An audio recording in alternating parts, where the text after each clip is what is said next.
नमस्कार प्यारे साथियों, कैसे हैं आप सब। आई होप कि सब बढ़िया होंगे और बेहतरीन तरीके से अपनी तैयारी कर रहे होंगे।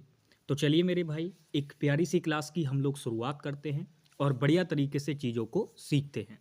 तो सबसे पहले मैं आप लोगों को बता दूं कि जैसा कि मैंने आप लोगों से पहले ही कहा था, मैं आप लोगों के लिए जो हमारा मेंस आने वाला है सीजीएल मेंस 2024, उसके लिए मैंने आपसे कहा था कि मैं बिल्कुल लास्ट के टाइम पे आके आपको कुछ मॉक टेस्ट प्रोवाइड कराऊंगा। यानी वो पीवाईक्यू सेट होंगे जिनकी मदद से आपको प्रीवियस ईयर में जो भी तरीके से क्वेश्चन पूछे जा रहे हैं उसका आपको पूरा अंदाजा लग जाएगा कि पेपर किस लेवल का बनता है, किस तरीके के क्वेश्चन रहते हैं और कैसी क्या सारी चीज़ें उसके अंदर होती हैं। तो वो आप लोगों को कंप्लीट इस क्लास में देखने को मिल जाएंगी।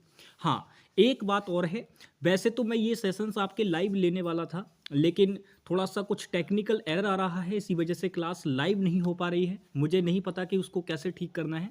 मैंने कोशिश किया बट वो हो नहीं पाया, तो इसीलिए मुझे क्लास रिकॉर्डेड ही करनी पड़ रही है। बट मैंने आप लोगों को जैसा लिख रहा है, ये क्लास आपको इतने बजे प्रोवाइड हो जाएगी, यानी 12 बजे ये क्लास आपको मिल जाएगी देखने को यूट्यूब पे। तो आप इसको वहाँ से देख लीजिएगा, ठीक है भाई।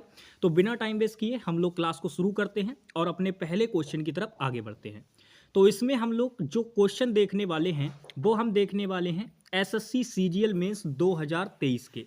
यानी आप ये मान के चलो, इस वाले सेशन के अंदर मैं एसएससी सीजीएल मेंस 2023 में जो आपका पेपर हुआ था वो पूरा का पूरा सेट इसके अंदर हम लोग करने वाले हैं। अब आप अच्छी तरीके से जानते हो उसके अंदर 45 क्वेश्चंस होंगे और हम बढ़िया तरीके से एक एक क्वेश्चन का सॉल्यूशन करेंगे। इसके अंदर मैंने सारी चीज़ें रखी हैं, जो भी चीज़ें एसएससी ने पूछी हैं, चाहे वो मेरे भाई अपने आप में आपका क्लोज टेस्ट हो, चाहे वो आपका पैसेज हो, मैंने सारी चीज़ें इसके अंदर इंक्लूड की हैं, ठीक है। क्योंकि मैंने कहा था मैं कुछ भी नहीं छोड़ूंगा, जो 5 मॉक टेस्ट मैं आपको दूंगा उसके अंदर सारी चीज़ें देखने को मिलेंगी। तो चलिए बिना टाइम वेस्ट किए पहला क्वेश्चन हम लोग देखते हैं। तो एक्टिव पैसिव से हमारे सेशन की हो रही है शुरुआत। बताइए पहले क्वेश्चन का क्या राइट आंसर होगा।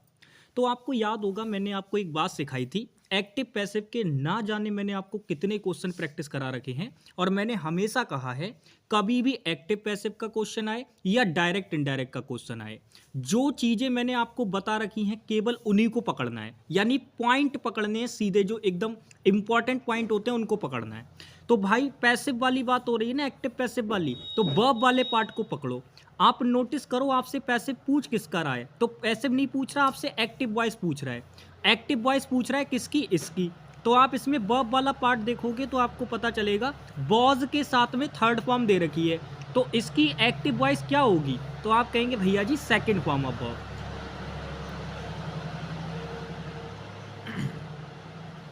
कैसे होगी, तो वो उसका रीज़न ये है क्योंकि आपको हमने बहुत अच्छे से बता रखा है कि भाई जो वर्ब की सेकंड फॉर्म होती है वो होती है पास्ट इंडेफिनिट, और पास्ट इंडेफिनिट का जो पैसिव होता है वो वॉज या वर प्लस वर्ब की थर्ड फॉर्म के साथ बनता है। तो यहाँ पर वही दे रखा है, यानी आंसर के अंदर सेकंड फॉर्म ऑफ वर्ब दिखनी चाहिए। यहाँ पर नजर आ रही है और यहाँ नजर आ रही है, बट यहाँ पर नहीं आ रही, यहाँ भी नहीं, यहाँ भी नहीं। तो ये दो ऑप्शन तो खत्म हो गए भाई, दो ऑप्शन खत्म हो गए।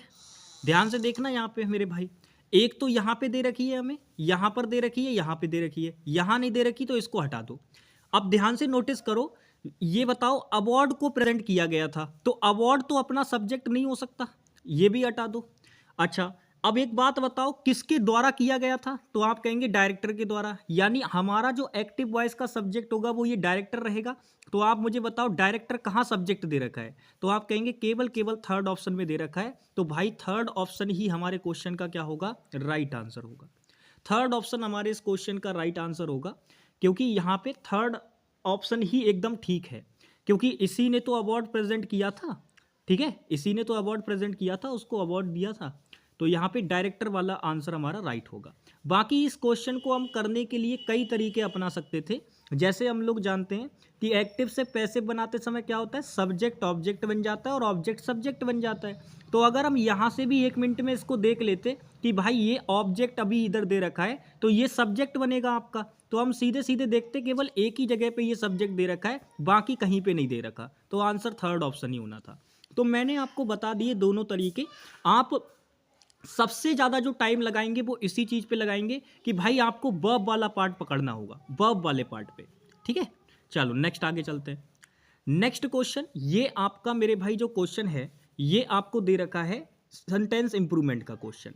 और सेंटेंस इंप्रूवमेंट के क्वेश्चन में मैंने आपको बहुत अच्छे से बताया हुआ है कि आपको सबसे इंपॉर्टेंट जो पार्ट होता है वो आपको ये वाला भाग देखना होता है। तो आप मुझे बताओ कि क्या होगा राइट आंसर। पूरा क्वेश्चन पढ़ो।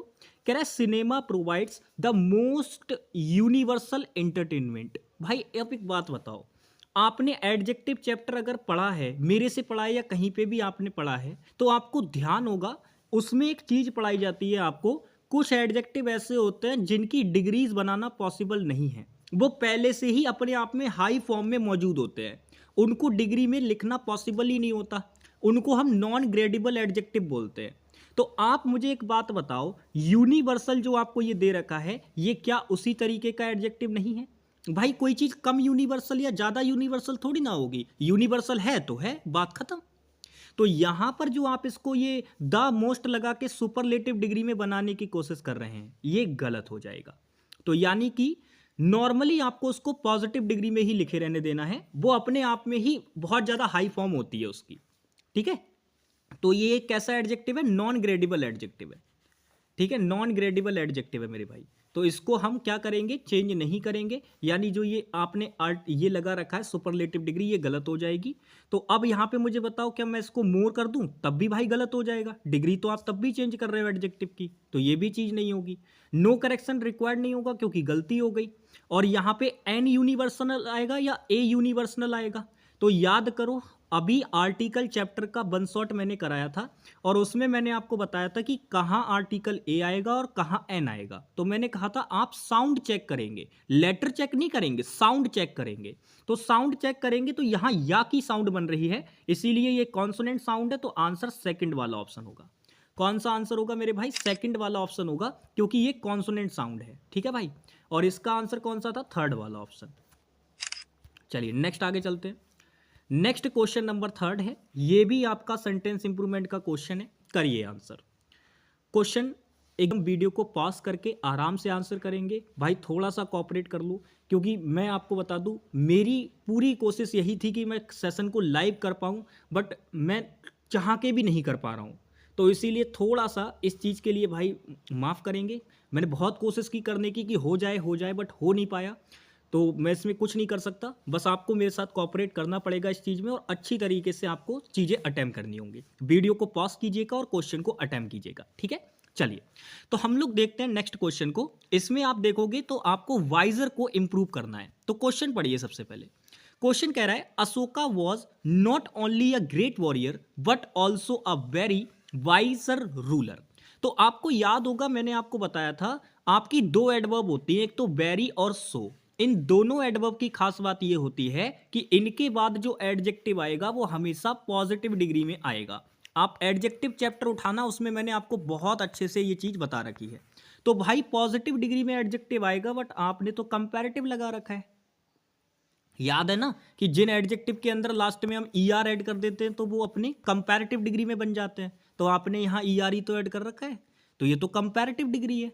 तो इसी वजह से मेरे भाई यहाँ पे वाइजर नहीं आएगा, यानी नो करेक्शन रिक्वायर्ड, ये तो खत्म हो गया। वाइजेस्ट भी नहीं बोलेंगे क्योंकि द आर्टिकल नहीं लगा रखा, तो सुपरलेटिव डिग्री बिना द आर्टिकल के तो आ ही नहीं सकती, तो ये भी खत्म। मोर वाइज नहीं करेंगे, ये भी बात गलत हो जाएगी, क्योंकि ये भी अपने आप में क्या हो जाएगी? कंपैरेटिव डिग्री हो जाएगी, तो हमें इसकी जरूरत ही नहीं है। तो आंसर हमारा क्या बचेगा? Fourth option. फोर्थ ऑप्शन हमारे क्वेश्चन का राइट आंसर होगा। ठीक है भाई, चलो नेक्स्ट आ जाओ।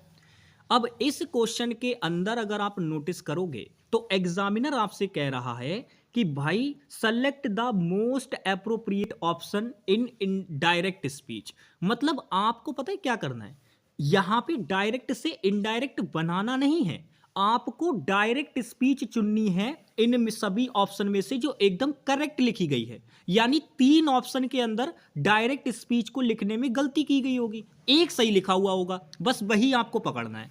तो जरा मुझे बताओ, क्या यहां पर सारी चीजें ठीक है? तो आप कहेंगे भैया टू तो प्रेपोजिशन होती है, प्रेपोजिशन के बाद आता है उसका ऑब्जेक्ट, बट यहां सब्जेक्ट लिख रखा है, आंसर नहीं बनेगा।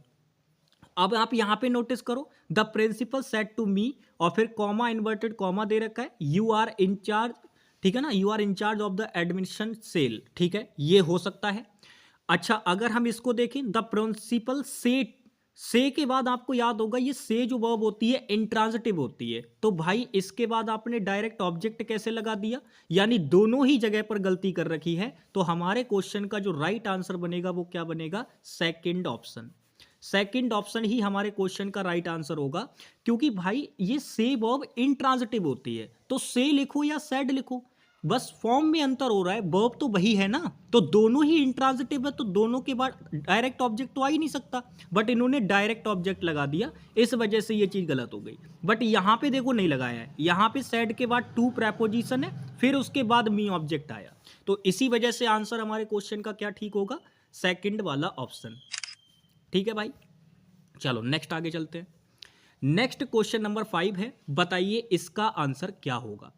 देखो ये भी अपने आप में सेंटेंस इंप्रूवमेंट का क्वेश्चन है, और आपको नो सब्स्टिट्यूशन रिक्वायर्ड नहीं दे रखा है, मतलब गलती तो है क्वेश्चन के अंदर, वो आपको पकड़नी है। तो क्वेश्चन पढ़िए, कह रहे this is the challenge task I have ever encountered, यानी ये बहुत ही एक तरीके से चैलेंजिंग टास्क थी जो कि हमने फेस की है अब तक, ये बहुत ही चैलेंजिंग टास्क है जो कि अब तक हमने फेस की है उनमें से।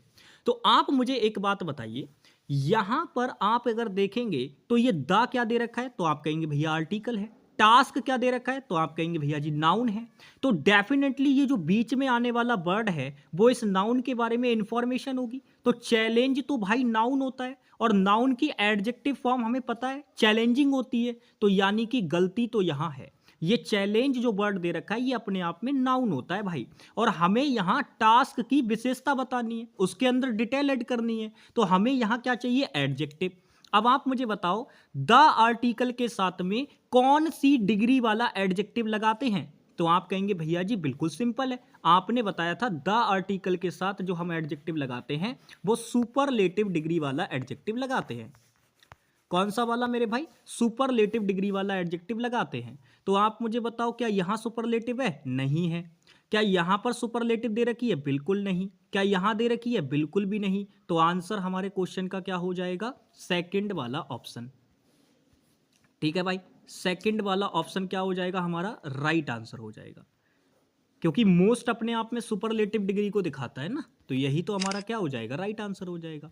देखो आपको डिफरेंस पता होगा, मोर कंपैरेटिव डिग्री को दिखाता है, ठीक है, मोर किसे दिखाता है, कंपैरेटिव डिग्री को दिखाता है, और मोस्ट किसे दिखाता है, सुपरलेटिव डिग्री को दिखाता है।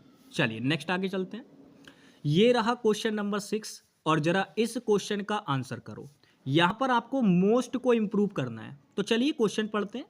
कह रहा है he is taller and most handsome than his friend. देखो आपको अभी मैंने पीछे बताया, मोस्ट जो होता है वो सुपरलेटिव डिग्री को दिखाने के लिए आता है, और जो मोर होता है वो कंपैरेटिव डिग्री को दिखाने के लिए आता है। और आपको याद होगा जब मैं एडजेक्टिव चैप्टर पढ़ा रहा था तब मैंने आपको ये बात बताई थी कि ये जो THAN देन होता है ये एक कंपैरेटिव कंजंक्शन होता है। याद है या भूल गए, ये बात बताई थी ना, ये कंपैरेटिव कंजंक्शन होता है। तो भाई जब ये कंपैरेटिव कंजंक्शन है, कंपैरिजन के लिए आया है, तो जाहिर सी बात है सुपरलेटिव डिग्री तो नहीं आएगी। अब कौन सी डिग्री आएगी, तो आप कहेंगे भैया कंपैरिजन के लिए जब ये यूज हो रहा है तो जो डिग्री आएगी वो कंपैरेटिव डिग्री आएगी। कहां दे रखी है कंपैरेटिव डिग्री, तो आप कहेंगे भैया वेरी मोर, कोई चांस नहीं है, क्योंकि वेरी हमेशा पॉजिटिव डिग्री के साथ आता है, मोर के साथ तो कंपैरेटिव बनती है, तो नहीं आएगा ये। द मोर लगाने का कोई मतलब नहीं है, क्योंकि नॉर्मली आ जाती है मोर, उसके साथ द आर्टिकल लगाने की जरूरत नहीं पड़ती।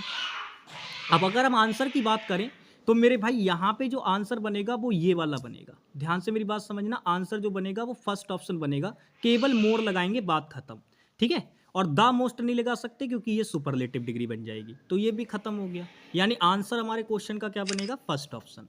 अच्छा बाकी अगर एक चीज मैं और बताऊं तो आपको याद होगा एंड कंजंक्शन से जुड़ा हमने आपको सिमेट्री कॉन्सेप्ट बताया था, और वहां हमने आपसे कहा था कि भाई इस चीज को ध्यान रखना, जो एंड कंजंक्शन होता है वो अपने दोनों तरफ सेम सेम चीजें लेता है। तो आप नोटिस करो जब यहां इसने कंपैरेटिव डिग्री ले रखी है तो एंड कंजंक्शन के बाद इधर भी तो कंपैरेटिव डिग्री आएगी, तभी तो सिमेट्री बनेगी। तो ये चीज को भी ध्यान रखना है। चलिए नेक्स्ट आगे बढ़ते हैं। ये एक्टिव पैसिव वॉइस का क्वेश्चन है और आपको इसमें एक्टिव वॉइस बतानी है। तो मैंने क्या कहा था, एक्टिव पैसिव का क्वेश्चन आए या डायरेक्ट इनडायरेक्ट का आए, आपका सीधा फोकस किस पार्ट पे होना चाहिए, वर्ब वाले पार्ट पे। तो आपने अगर नोटिस किया तो आपको पता चलेगा बर के साथ में यहां थर्ड फॉर्म दे रखी है, और बर के साथ में थर्ड फॉर्म दे रखी है, मतलब पास्ट इंडेफिनिट का पैसिव वॉइस दे रखा है ये, और आपको एक्टिव चाहिए। तो आंसर के अंदर आपको क्या दिखनी चाहिए, केवल सेकंड फॉर्म ऑफ वर्ब। और दूसरा हिंट आपके लिए ये है कि ये जो वाई हुम होता है ये मेरे भाई अपने आप में ऑब्जेक्ट को रेफर करता है, तो जब हम इसको सब्जेक्ट में तब्दील करेंगे तब ये हु बन जाएगा। ये भी एक हिंट है आपके लिए। तो यहां पर तो हुम कर रखा है तो ये तो आंसर नहीं होगा। दूसरी चीज, हमें सेकंड फॉर्म चाहिए, तो यहां तो ये थर्ड फॉर्म वाला कॉन्सेप्ट है, यहां भी थर्ड फॉर्म है, तो आंसर हमारा क्या बनेगा इसका, सेकंड वाला ऑप्शन। जो ये थर्ड ऑप्शन है ये हमारा आंसर बनेगा, क्योंकि बाकी जगह पे गलतियां मिल गई ना। वाई हुम जो होता है वो हु में चेंज हो जाएगा, बट यहाँ सेकंड वाले ऑप्शन में हुम दे रखा था, गलत हो गया। यहाँ पे हमें क्या चाहिए था, वॉज के साथ बर के साथ में थर्ड फॉर्म लगा रखी थी, तो ये तो पास्ट इंडेफिनिट का पैसिव है, तो बट यहाँ तो देखो ये प्रेजेंट परफेक्ट हो गया, ये पास्ट परफेक्ट हो गया, हमें पास्ट इंडेफिनिट चाहिए था नॉर्मली, तो वो केवल केवल किस में दे रखा है, थर्ड वाले ऑप्शन में। तो यही क्या हो जाएगा, राइट आंसर हो जाएगा। चलिए नेक्स्ट आगे चलते हैं भाई। नेक्स्ट जो क्वेश्चन है इसमें आपको क्या करना है, मैंने आपको बहुत फिलर वाले क्वेश्चन कराए हैं, आपको याद होगा अभी मैंने आपको बहुत फिलर वाले क्वेश्चन कराए हैं। वोकैबुलरी जो मैंने अपनी सीरीज कराई थी उसके अंदर मैंने आपको बहुत सारे फिलर के क्वेश्चन कराए हैं, और मैंने आपको बताया था फिलर के क्वेश्चन की खास बात ये होती है कि उसके अंदर ना आपको दो ही तरीके के क्वेश्चन देखने को मिलेंगे अगर वोकैबुलरी बेस्ड होंगे तो। एक तो सीधे सीधे आपको 4 वर्ड दे देगा और आपसे कहेगा कि भैया इनमें से बता दो यहां कौन सा आएगा, या ऐसा करेगा कि आपको ब्रैकेट में एक वर्ड लिख के दे देगा और उसका आपसे सिनोनियम या फिर एंटोनियम रखवा लेगा। तो ये क्या दूसरे टाइप वाला नहीं है, तो आप कहेंगे भैया बिल्कुल है। तो बस यही चीज आपको ध्यान रखनी है, यहां आपसे ट्रिवियल वर्ड का सिनोनियम पूछ रहा है। अब ऐसे केस में आपको स्टेटमेंट पढ़ने की जरूरत ही नहीं पड़ती, स्टेटमेंट पढ़ने की जरूरत नहीं पड़ती है ऐसे केस में आपको, क्योंकि आपको ट्रिवियल का सिनोनियम अगर पता है तो डायरेक्ट सीधा रख दो यहाँ पे उठा के, कोई मतलब ही नहीं है। ठीक है, तो अगर हम बात करें हमें ये स्टेटमेंट पढ़ने की कोई जरूरत नहीं है, हम डायरेक्ट जानते हैं कि ट्रिवियल वर्ड का मतलब होता है समथिंग इज लेस इंपॉर्टेंस, यानी अगर कोई चीज ज्यादा इंपॉर्टेंट नहीं है तो उसी को क्या कहा जाता है, ट्रिवियल कहा जाता है। तो अब मुझे बताओ इसका सिनोनियम पूछ रहा है, तो इडियोटिक तो भाई एक तरीके से मूर्खता भरी कोई काम होता है, मूर्खता भरा कोई काम होता है इडियोटिक, तो ये तो आंसर नहीं बनेगा। ऐसी अगर हम बात करें कंसीट जो वर्ड होता है ये घमंड के सेंस में होता है, तो कंसीटेड घमंडी होता है, हॉटी आप इसको बोल सकते हैं। ठीक है, और मैजेस्टिक का मतलब होता है स्प्लेंडेड, शानदार। ठीक है, ये शानदार के सेंस में होता है। तो आंसर आपका जो इस क्वेश्चन का बनेगा वो क्या बनेगा, इनसाइनिफिकेंट, क्योंकि ट्रिवियल का मतलब होता है ऐसी कोई चीज जो ज्यादा इंपॉर्टेंट नहीं है। तो हमारे क्वेश्चन का राइट आंसर क्या बनेगा, सेकंड ऑप्शन। ठीक है, ट्रिवियल का जो सिनोनियम बनेगा वो इनसाइनिफिकेंट बनेगा। इनसाइनिफिकेंट का मतलब होता है ऐसी कोई चीज जो ज्यादा इंपॉर्टेंट नहीं है। ठीक है, तुच्छ के सेंस में ये आता है। चलो भाई, तो नेक्स्ट क्वेश्चन हम लोगों के सामने है, और इस क्वेश्चन में अगर हम बात करें तो आपको बताना है इनडायरेक्ट स्पीच, यानी ये डायरेक्ट इनडायरेक्ट का क्वेश्चन है भाई। डायरेक्ट इनडायरेक्ट का क्वेश्चन है, तो आपसे क्या कहा था हमने कि सीधे सीधे आपको क्या करना है भाई, आपको ये चीज चेक करनी है। अब आप नोटिस करो जो आपको रिपोर्टेड स्पीच वाला पार्ट दे रखा है इसके अंदर एक फैक्ट दिया गया है कि भाई 2 और 2 4 होते हैं। तो यार बिल्कुल सही बात है, 2 और 2 4 आज भी होते हैं, कल भी होते हैं और हमेशा यही रहेंगे। ऐसा थोड़ी ना है कि कल को 2 और 2 5 हो जाएंगे, रहेंगे 2 और 2 4 ही। तो ये एक फैक्ट है, और मैंने आपको क्या बताया था, जब भी फैक्ट की बात हो, यूनिवर्सल ट्रुथ की बात हो, हैबिचुअल एक्शन की बात हो, तो उस केस में होता यह है भले ही आपकी रिपोर्टिंग वर्ब पास्ट में हो लेकिन आप इसका टेंस नहीं बदलेंगे। तो आप नोटिस करो यहां पर तो मेड कर दिया, यहां भी मेड कर दिया, तो भाई ये तो टेंस चेंज कर दिया इनने, तो ये तो खत्म हो गए। ऐसे ही अगर आप नोटिस करोगे तो यहां पर भी देखो टेंस चेंज कर दिया।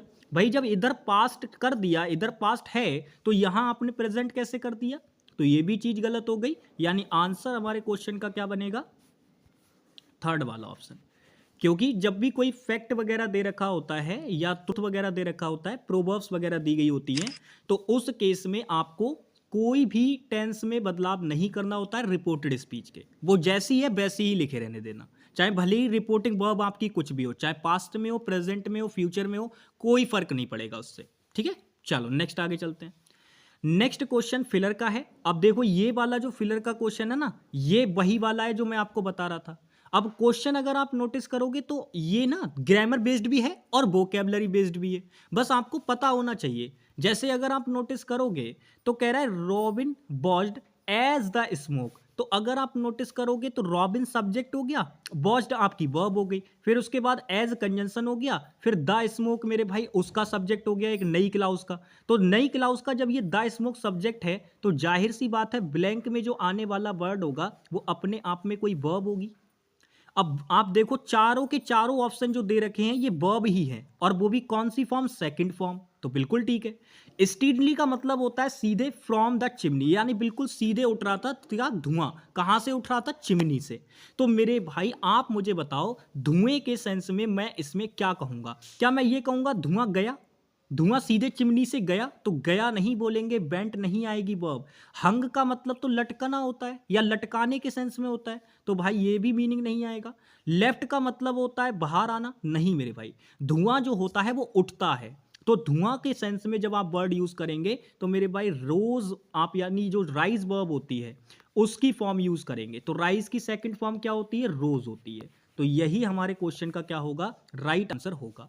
अच्छा, अब कई सारे बच्चों के दिमाग में एक पॉइंट और क्लिक कर सकता है कि भैया जी यहाँ पे ये थर्ड ऑप्शन ही आंसर क्यों बना, अगर क्या यहाँ पे एक ऑप्शन एग्जामिनर ये रख देता रेज्ड, तो क्या हम इसमें फंसते।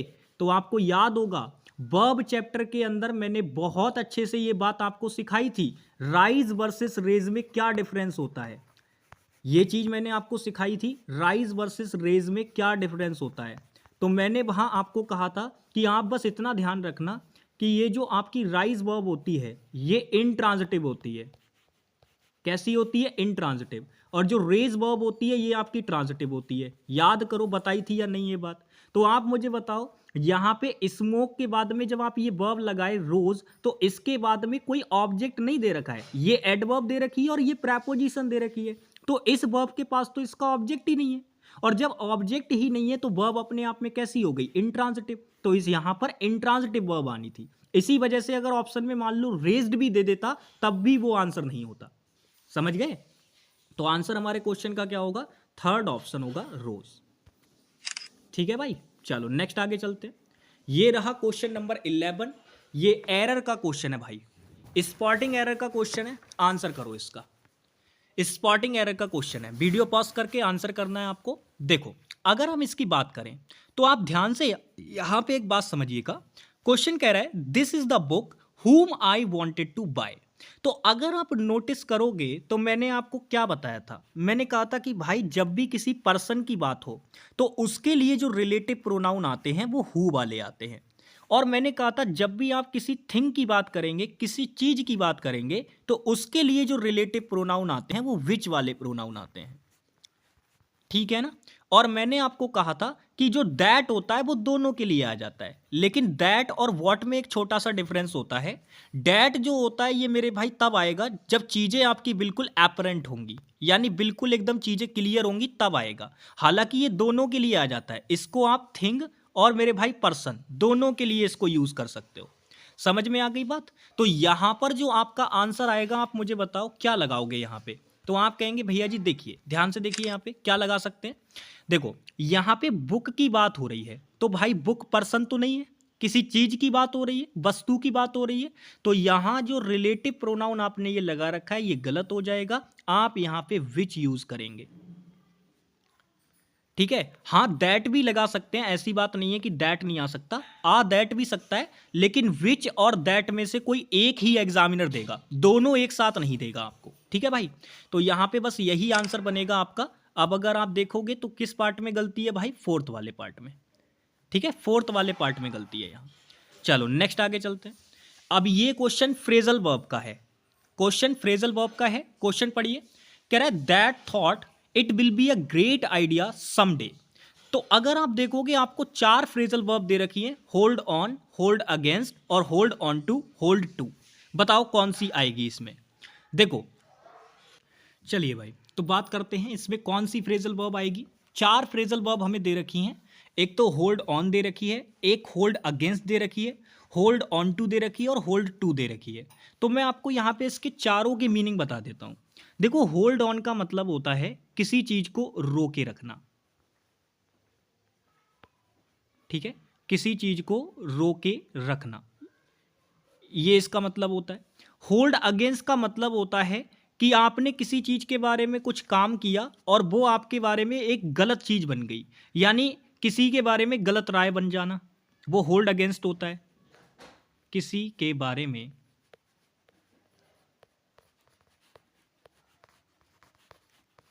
गलत राय बन जाना,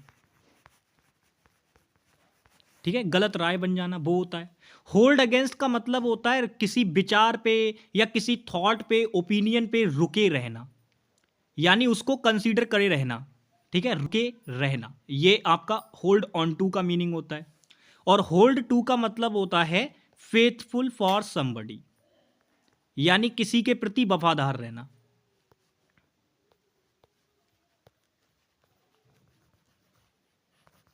किसी के प्रति वफादार रहना।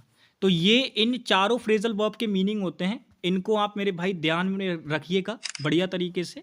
बाकी मैं आपको बता दूं, यहां पर मैंने अभी आपको बताया, जब भी किसी विचार पर टिके रहने की बात होती है, किसी आइडिया पर टिके रहने की बात होती है, तो उसके लिए होल्ड ऑन नहीं आता। कई सारे बच्चे होल्ड ऑन लगा के आए होंगे, बट यहां पर जो राइट फ्रेजल वर्ब होगी वो होल्ड ऑन टू होगी। अभी मैंने जब आपको मीनिंग बता रहा था इनके, तभी मैंने आपसे कहा था कि hold on to phrasal verb का मतलब होता है किसी विचार पे, किसी उपाय पे टिके रहना। तो यही हमारे क्वेश्चन का क्या होगा, राइट आंसर होगा। ठीक है भाई, चलो आगे चलते हैं। नेक्स्ट क्वेश्चन, आपको बाइट द बुलेट ईडियम का मीनिंग बताना है। और देखो, मेंस में पता है किस तरीके से क्वेश्चन पूछता है। आपको एक ईडियम लिख के दे देगा और आपको 4 सेंटेंस दे देगा। उन सेंटेंस में से एक सेंटेंस ऐसा होगा जो उस ईडियम के मीनिंग पर बना हुआ होगा, और बस वही आपको चयन करना है। तो भाई, बाइट द बुलेट का मीनिंग क्या होता है? बाइट द बुलेट का मीनिंग होता है किसी ऐसी स्थिति को सहन करने के लिए तैयार हो जाना जो आपके लिए बहुत ज्यादा पेनफुल रहेगी। मतलब बहुत ज्यादा दर्द भरी स्थिति को भी सहन करने के लिए वीरतापूर्वक तैयार हो जाना कि अरे जो होगा देखा जाएगा, हम करेंगे इस काम को।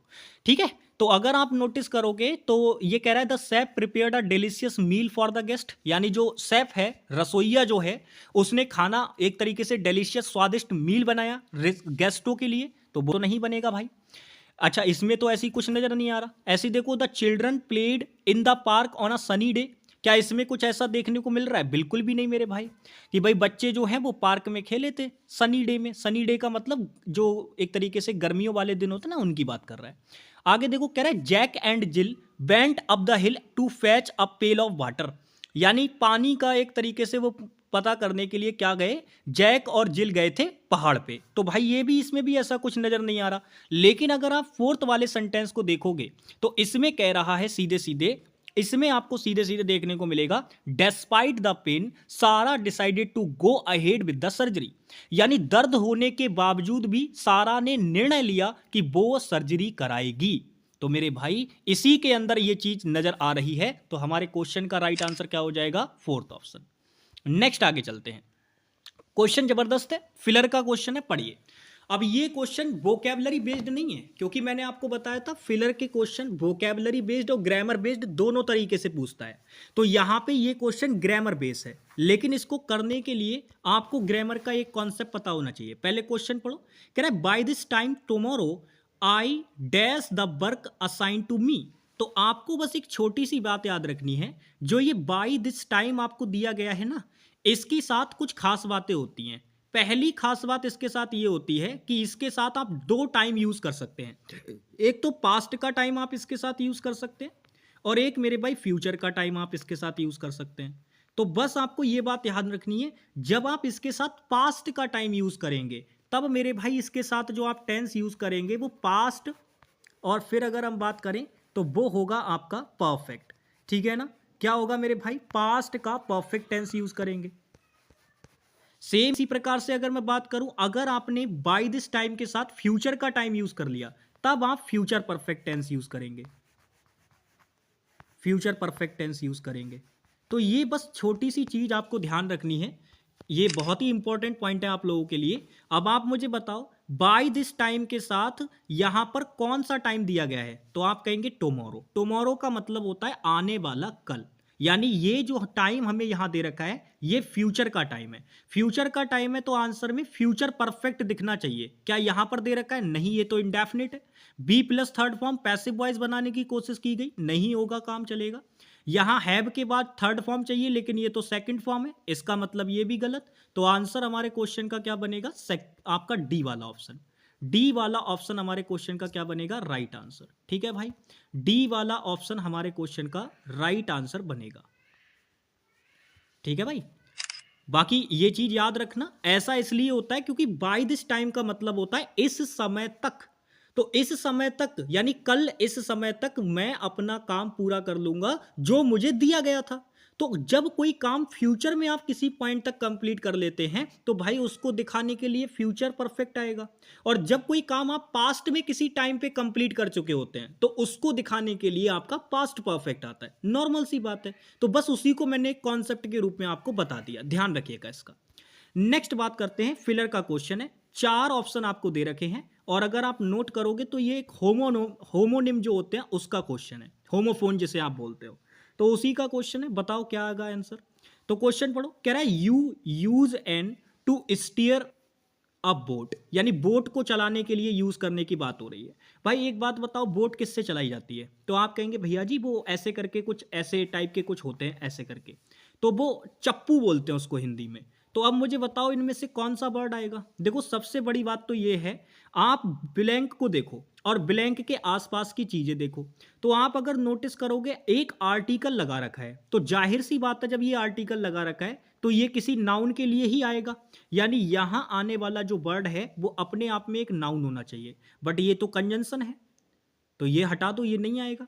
ऐसी सेम अगर हम बात करें ये वर्ब है तो ये भी हटा दो, ये भी नहीं आएगी आंसर में। अब या तो ये वाला और आएगा या ये वाला और आएगा, तो बताओ कौन सा वाला और आना चाहिए, क्योंकि और दो तरीके से लिखा जाता है ये वाला। तो बताओ कौन सा वाला और आएगा, जल्दी से बताएंगे भाई कौन सा वाला और आएगा। ठीक है ना, क्योंकि और एक और का मतलब होता है अयस्क, जो आप वगैरह देखते होंगे धातु वगैरह के अयस्क होते हैं ना, आपने केमिस्ट्री में वगैरह में इनको पढ़ा होगा मेरे भाई, तो वो चीज यहां पे है। चलिए तो हम बात करते हैं, और जो होगा आपका वो मेरे भाई कौन सा वाला होगा? ये वाला जो और होता है, ध्यान से समझिए, ये वाला जो और होता है इसका मीनिंग होता है चप्पू के सेंस में, ठीक है। और ये वाला जो और होता है इसका मीनिंग होता है अयस्क के सेंस में। और ये क्वेश्चन इंपॉर्टेंट है क्योंकि ये बार बार पूछा जाता है, ये और वाला कॉन्सेप्ट, ठीक है, तो इसको ध्यान रखना। ये और वाला होमोनिम बार बार पूछ लिया जाता है, तो इसको ध्यान रखना। नेक्स्ट आगे चलते हैं, एरर का क्वेश्चन है, बताइए क्या गलती है इसके अंदर। अब ये क्वेश्चन इतना बच्चों वाला है, इतना बच्चों वाला है कि मेंस में इसका पूछा जाना ही बाहियात है बिल्कुल एकदम। आप क्वेश्चन देखो क्या कह रहा है, कह रहा है B has seen that movie before. अब आप जानते हैं बिफोर एक ऐसा टाइम होता है जो कि अनफिनिश्ड एक्शन का होता है, तो इसके साथ आना तो आपका प्रेजेंट परफेक्ट ही है। लेकिन आप मुझे एक बात बताओ, यहां पे आपको इतनी चीज की जरूरत थी क्या? बिल्कुल भी नहीं थी। आपको बस इतना पता होना चाहिए था कि सिंगुलर सब्जेक्ट के साथ सिंगुलर वर्ब आती है और प्लूरल सब्जेक्ट के साथ प्लूरल वर्ब आती है। आपको सिर्फ इतना पता होना चाहिए था। अब आप मुझे बताओ, क्या आप नहीं जानते कि ये जो बी होता है ये प्लूरल सब्जेक्ट होता है? अब प्लूरल सब्जेक्ट होता है तो इसके साथ तो प्लूरल वर्ब आएगी, बट यहां तो हैज लगा रखा है, ये तो सिंगुलर वर्ब है। तो बस यही छोटी सी गलती थी यहां पे, यहां हैज नहीं आएगा, हैज को काट के इसकी जगह पे हमें क्या लगाना पड़ेगा? हैव लगाना पड़ेगा। बस ये छोटी सी गलती थी, बताओ। इसके लिए तो आपको कोई कॉन्सेप्ट वगैरह की जरूरत नहीं थी, हालांकि फिर भी मैंने आपको ये बता दिया क्योंकि ये चीज आपके लिए जरूरी है। आपको याद रखना है, दो तरीके के आपके टाइम होते हैं, एक तो फिनिश्ड के टाइम और एक अनफिनिश्ड एक्शन के टाइम। तो जो अनफिनिश्ड एक्शन के टाइम होते हैं उनके साथ आपको प्रेजेंट का परफेक्ट टेंस लगाना होता है, और जो फिनिश्ड एक्शन के टाइम होते हैं उनके साथ आपको पास्ट इंडेफिनिट टेंस लगाना होता है, यानी कि आपका फिनिश्ड एक्शन के साथ में। ठीक है, तो ये चीज भी आपको ध्यान रखनी है। नेक्स्ट बात करते हैं, ये क्वेश्चन थोड़ा सा जबरदस्त लगा क्योंकि भाई ये एक्टिव पैसिव वॉइस का क्वेश्चन है, और इसको करने के लिए अगर मैं आपको बताऊं तो ये क्वेश्चन नॉर्मली व्यक्ति के सामने अगर आ जाएगा तो भाई बंदा फंस जाएगा। लेकिन मैं आपको बताता हूं, ये क्वेश्चन के अंदर रहस्य ये है कि ये एक इडियोमैटिक टाइप का सेंटेंस है, इडियोमैटिक टाइप का सेंटेंस है ये भाई। और जो इडियोमेटिक टाइप के सेंटेंस होते हैं ये ऑलरेडी इस तरीके के होते हैं कि इनका पैसिव वो ऑलरेडी पैसिव में ही होते हैं। जैसे मैंने बोला, आपने कई बार देखा होगा, आपने अगर मूवीज वगैरह देखी होंगी तो कई बार आपने देखा होगा जब बैंक वगैरह में रॉबरी वगैरह कर रहे होते हैं लोग, जो मतलब बुरे लोग होते हैं, तो वो रॉबरी वगैरह कर रहे होते हैं तो वो हैक करते हैं उसका सिक्योरिटी सिस्टम। तो कई बार क्या होता है, एक्सेस डिनाइड लिख के आता है, वहां पे एकदम से लिख के आता है एक्सेस डिनाइड। तो एक्सेस डिनाइड का मतलब है उस व्यक्ति के द्वारा एक्सेस डिनाइड थोड़ी ना किया गया है, डिनाइड किया गया है एक्सेस किसी के द्वारा। तो ये ऑलरेडी एक पैसिव एक्सप्रेशन है। इसको एक्टिव में मत समझ लेना कि कहीं समझो कि ये तो एक्टिव है, ना भैया, ये अपने आप में एक पैसिव एक्सप्रेशन है, ये एक इडियोमेटिक सेंटेंस है मेरे भाई। तो इसका मतलब है कि एक्सेस को डिनाई किया गया किसी के द्वारा, लेकिन इसका पूछ रहा है आपसे कि इसका पैसिव में बेस्ट एक्सप्रेशन बताओ एक तरीके से। तो अब आप समझिएगा, अगर आप इसका एक्सप्रेशन निकालने जाएंगे तो आप मुझे बताओ, आप इसको सीधा सीधा करेंगे तब गलती करेंगे 100%, लेकिन सीधा सीधा नहीं करना है आपको। आपको इसको करने के लिए ऑप्शन का सहारा लेना पड़ेगा। अब आप मुझे बताओ एक बात, इसके अंदर कहीं भी ऐसी सेंस आपको नजर आ रही है कि इसमें आपको कॉन्टिन्यूस नजर आ रहा हो? क्योंकि मैंने आपको पहचान बता रखी है, जहां पर भी बीइंग नजर आएगा तुरंत समझ जाना कॉन्टिन्यूस की बात हो रही है। तो इसमें कहीं भी कुछ भी ऐसा नजर आ रहा है जिससे कॉन्टिन्यूस पता चल रहा हो? तो आप कहेंगे नहीं पता चल रहा भाई, इसका मतलब ये आंसर नहीं हो सकता। ऐसे ही अगर आप देखोगे तो मुझे बताओ, इसके अंदर कहीं से आपको ये हिंट मिल रही है कि यहां परफेक्ट की सेंस इंक्लूड है, यानी परफेक्ट टेंस का कहीं से बोध हो रहा है, पता चल रहा है? तो आप कहेंगे नहीं भैया जी, इसका मतलब ये भी आंसर नहीं होगा। क्या यहां से कहीं से भी फ्यूचर की सेंस मिल रही है आपको? बिल सेल, कहीं से फ्यूचर का आइडिया दिख रहा है? तो आप कहेंगे नहीं, इसका मतलब ये भी आंसर नहीं होगा। तो भाई केवल केवल एक ही आंसर बचता है, थर्ड वाला, और यही आपके क्वेश्चन का राइट आंसर होगा। थर्ड वाला ही आंसर हमारे क्वेश्चन का राइट होगा। इस क्वेश्चन को आप सीधे सीधे नहीं कर सकते थे, इसको करने के लिए आपको बाई ऑप्शन जाना पड़ेगा। इस क्वेश्चन के बारे में ये चीज ध्यान रखना, इस क्वेश्चन को केवल केवल आप बाई ऑप्शन ही कर सकते हैं। इस क्वेश्चन को करने के लिए वैसे नहीं जाना था, केवल बाई ऑप्शन। और बस केवल आपको क्या थी, अपनी नॉलेज लगानी थी कि भाई इसके अंदर कॉन्टिन्यूस कहीं दिखाई नहीं दे रहा, इसीलिए ये आंसर नहीं हुआ। फ्यूचर भी कहीं दिखाई नहीं दे रहा, इसीलिए ये आंसर नहीं हुआ। यहां पे प्रेजेंट परफेक्ट भी कहीं दिखाई नहीं दे रहा, इसी वजह से ये आंसर नहीं हुआ। तो जब तीन ऑप्शन खत्म हो गए तो जो बचा वही आंसर। नेक्स्ट आ जाओ आगे, जरा इस क्वेश्चन का आंसर बताओ। ये वन वर्ड सब्स्टिट्यूशन का क्वेश्चन है। क्वेश्चन पढ़ो। कह रहे she was known for her ability to communicate effectively and express herself clearly in writing and speaking. यानी कोई है जो कि जानी जाती है, एक लड़की है वो जानी जाती है उसकी एबिलिटी के लिए कि वो कम्युनिकेट कर सकती है बहुत शानदार तरीके से, और अपने आप को एक्सप्रेस कर सकती है बहुत ही आसानी से, क्लियरली, चाहे वो राइटिंग में हो या स्पीकिंग में हो, बहुत अच्छी तरीके से अपने आप को वो है एक तरीके से बता सकती है, चीजों को एक्सप्रेस कर सकती है। तो इसको क्या कहा जाता है? तो आप कहेंगे भैया जी इसको कहा जाता है अच्छे लेवल का वक्ता। यानी कि अगर हम इसको कहें छोटे कम शब्दों में इसको कहें तो ये गुड स्पीकर हो सकता है, या ओरेटर बोल सकते हैं, गुड ओरेटर। तो आप मुझे बताइएगा, गुड ओरेटर को करने के लिए जो एबिलिटी होती है उस एबिलिटी को क्या कहा जाता है? तो आप कहेंगे भैया जी उस एबिलिटी को कहा जाता है आर्टिकुलेशन। यानी हमारे क्वेश्चन का जो राइट आंसर बनेगा वो ये फोर्थ ऑप्शन बनेगा, आर्टिकुलेशन कहा जाता है मेरे भाई उसको। बाकी देखो रैम्बलिंग, ये रैम्बलिंग अपने आप में नाउन फॉर्म लिखी हुई है क्योंकि जीरंड में लिखा हुआ है। वैसे रैम्बल अपने आप में एक वर्ब होती है, रैम्बल, इसका मतलब होता है घूमना, वॉकिंग। लेकिन ये ऐसे नहीं इधर उधर घूमने के सेंस में होता है, लाइक जैसे कोई व्यक्ति वेंडर करता है ना, वेंडर हो गया, रैम्बल हो गया, वो उस सेंस में होता है ये, ठीक है? तो घूमने के सेंस में होता है। इनकोहेरेंस का मतलब होता है डाइवर्सिटी, यानी कि विविधता। ये डाइवर्सिटी के सेंस में होता है, विविधता के सेंस में होता है। और मम्बलिंग का मतलब होता है बड़बड़ाना, यानी जब कोई व्यक्ति बड़बड़ाता है, सही तरीके से बात नहीं कह पाता, जो कहना चाह रहा है वो पता ही नहीं चल रहा है बोल क्या रहा है वो, तो वो मम्बल करना कहलाता है, ठीक है? मम्बल करने का मतलब होता है बुदबुदाना लाइक, ठीक है?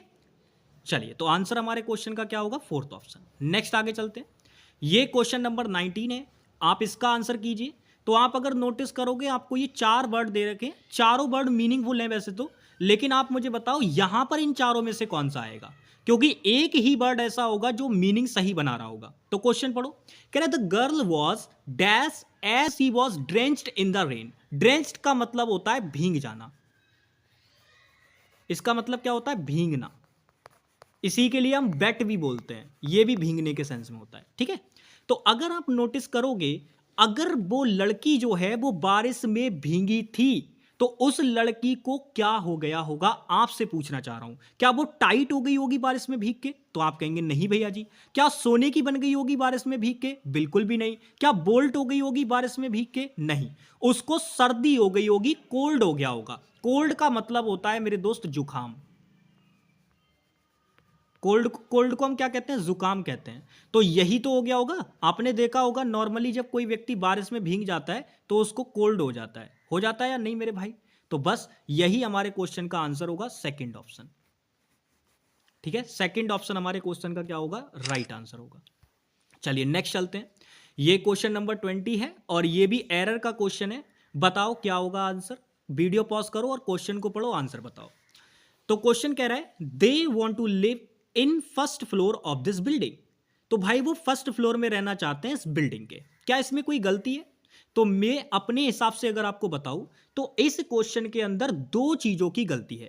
एक तो इस क्वेश्चन में आर्टिकल की गलती है, यानी आर्टिकल इसमें नहीं लगाया है, वो गलत किया है। और एक इसमें प्रेपोजिशन का भी एरर है। दो गलतियां इस क्वेश्चन के अंदर की गई हैं। एक प्रेपोजिशन से रिलेटेड है और एक आर्टिकल से रिलेटेड है। लेकिन गलती क्या है? देखो, आपको याद होगा हमने आपको बताए थे कि जो नंबर होते हैं वो दो प्रकार के होते हैं, एक तो ऑर्डिनल नंबर और एक कार्डिनल नंबर। ये एडजेक्टिव चैप्टर के अंदर मैंने आपको बताया था।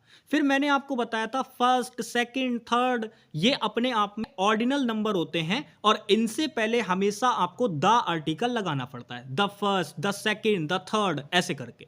तो आपने यहां आर्टिकल नहीं लगाया, यानी गलती हमें मिल गई कि भाई फर्स्ट वाले ऑप्शन में गलती है। गलती हमें मिल गई क्योंकि यहां पे क्या होगा, यहां पे हमें द आर्टिकल लगाना पड़ेगा। यहां पर हमें द आर्टिकल लगाना पड़ेगा।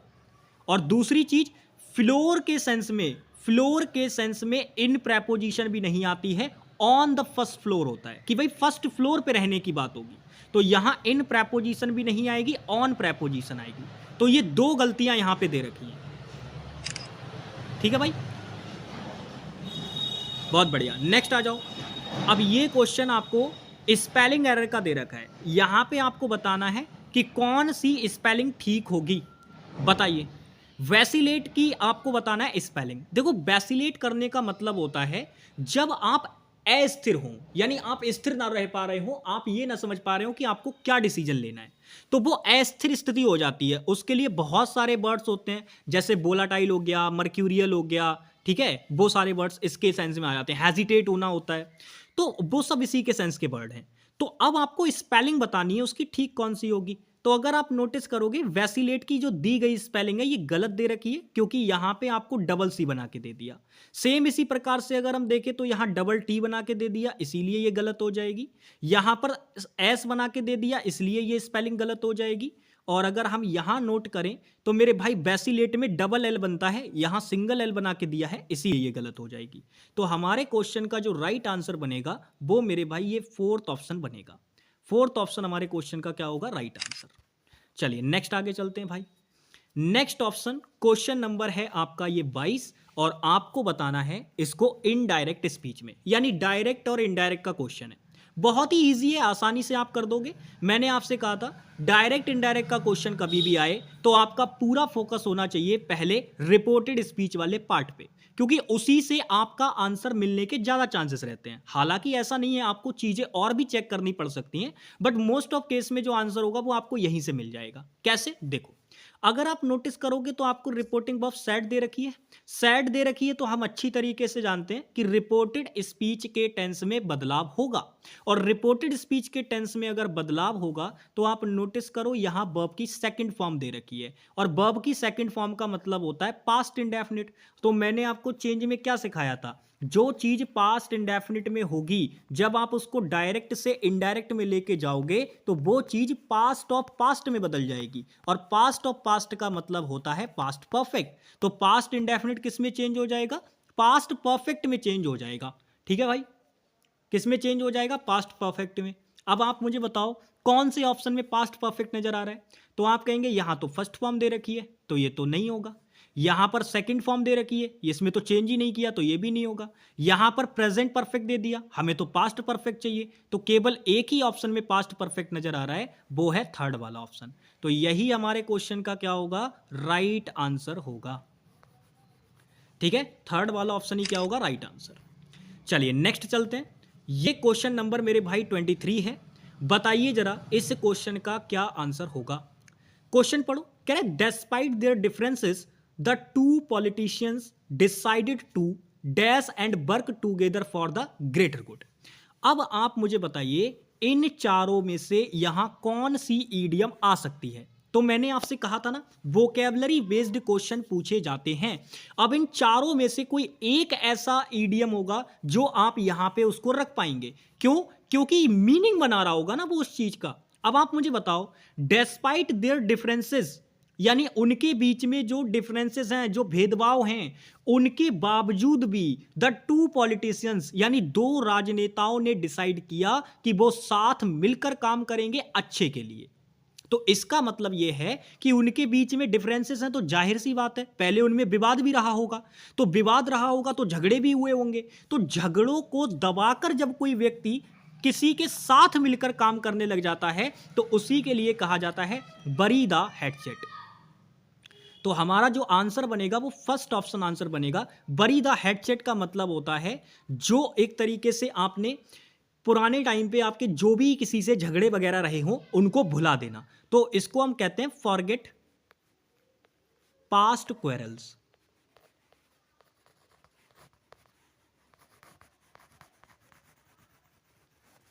ठीक है, यानी पुराने लड़ाई झगड़े भुलाकर अपने एक तरीके से जो काम करना है वो काम करने के लिए दूसरे के साथ मिल जाना।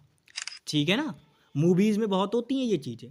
अच्छा, बर्न द मिडनाइट ऑयल का मतलब क्या होता है? इसका मतलब होता है टू स्टडी हार्ड, यानी बहुत ज्यादा मेहनत करना, देर रात तक काम करना, उसके सेंस में होता है। वर्क लेट एट नाइट भी बोलते हैं इसी को। ठीक है, इसके दो मीनिंग होते हैं, वर्क लेट एट नाइट, देर रात तक काम करना या बहुत ज्यादा पढ़ाई करना, वर्क लेट नाइट। ठीक है, ये होता है।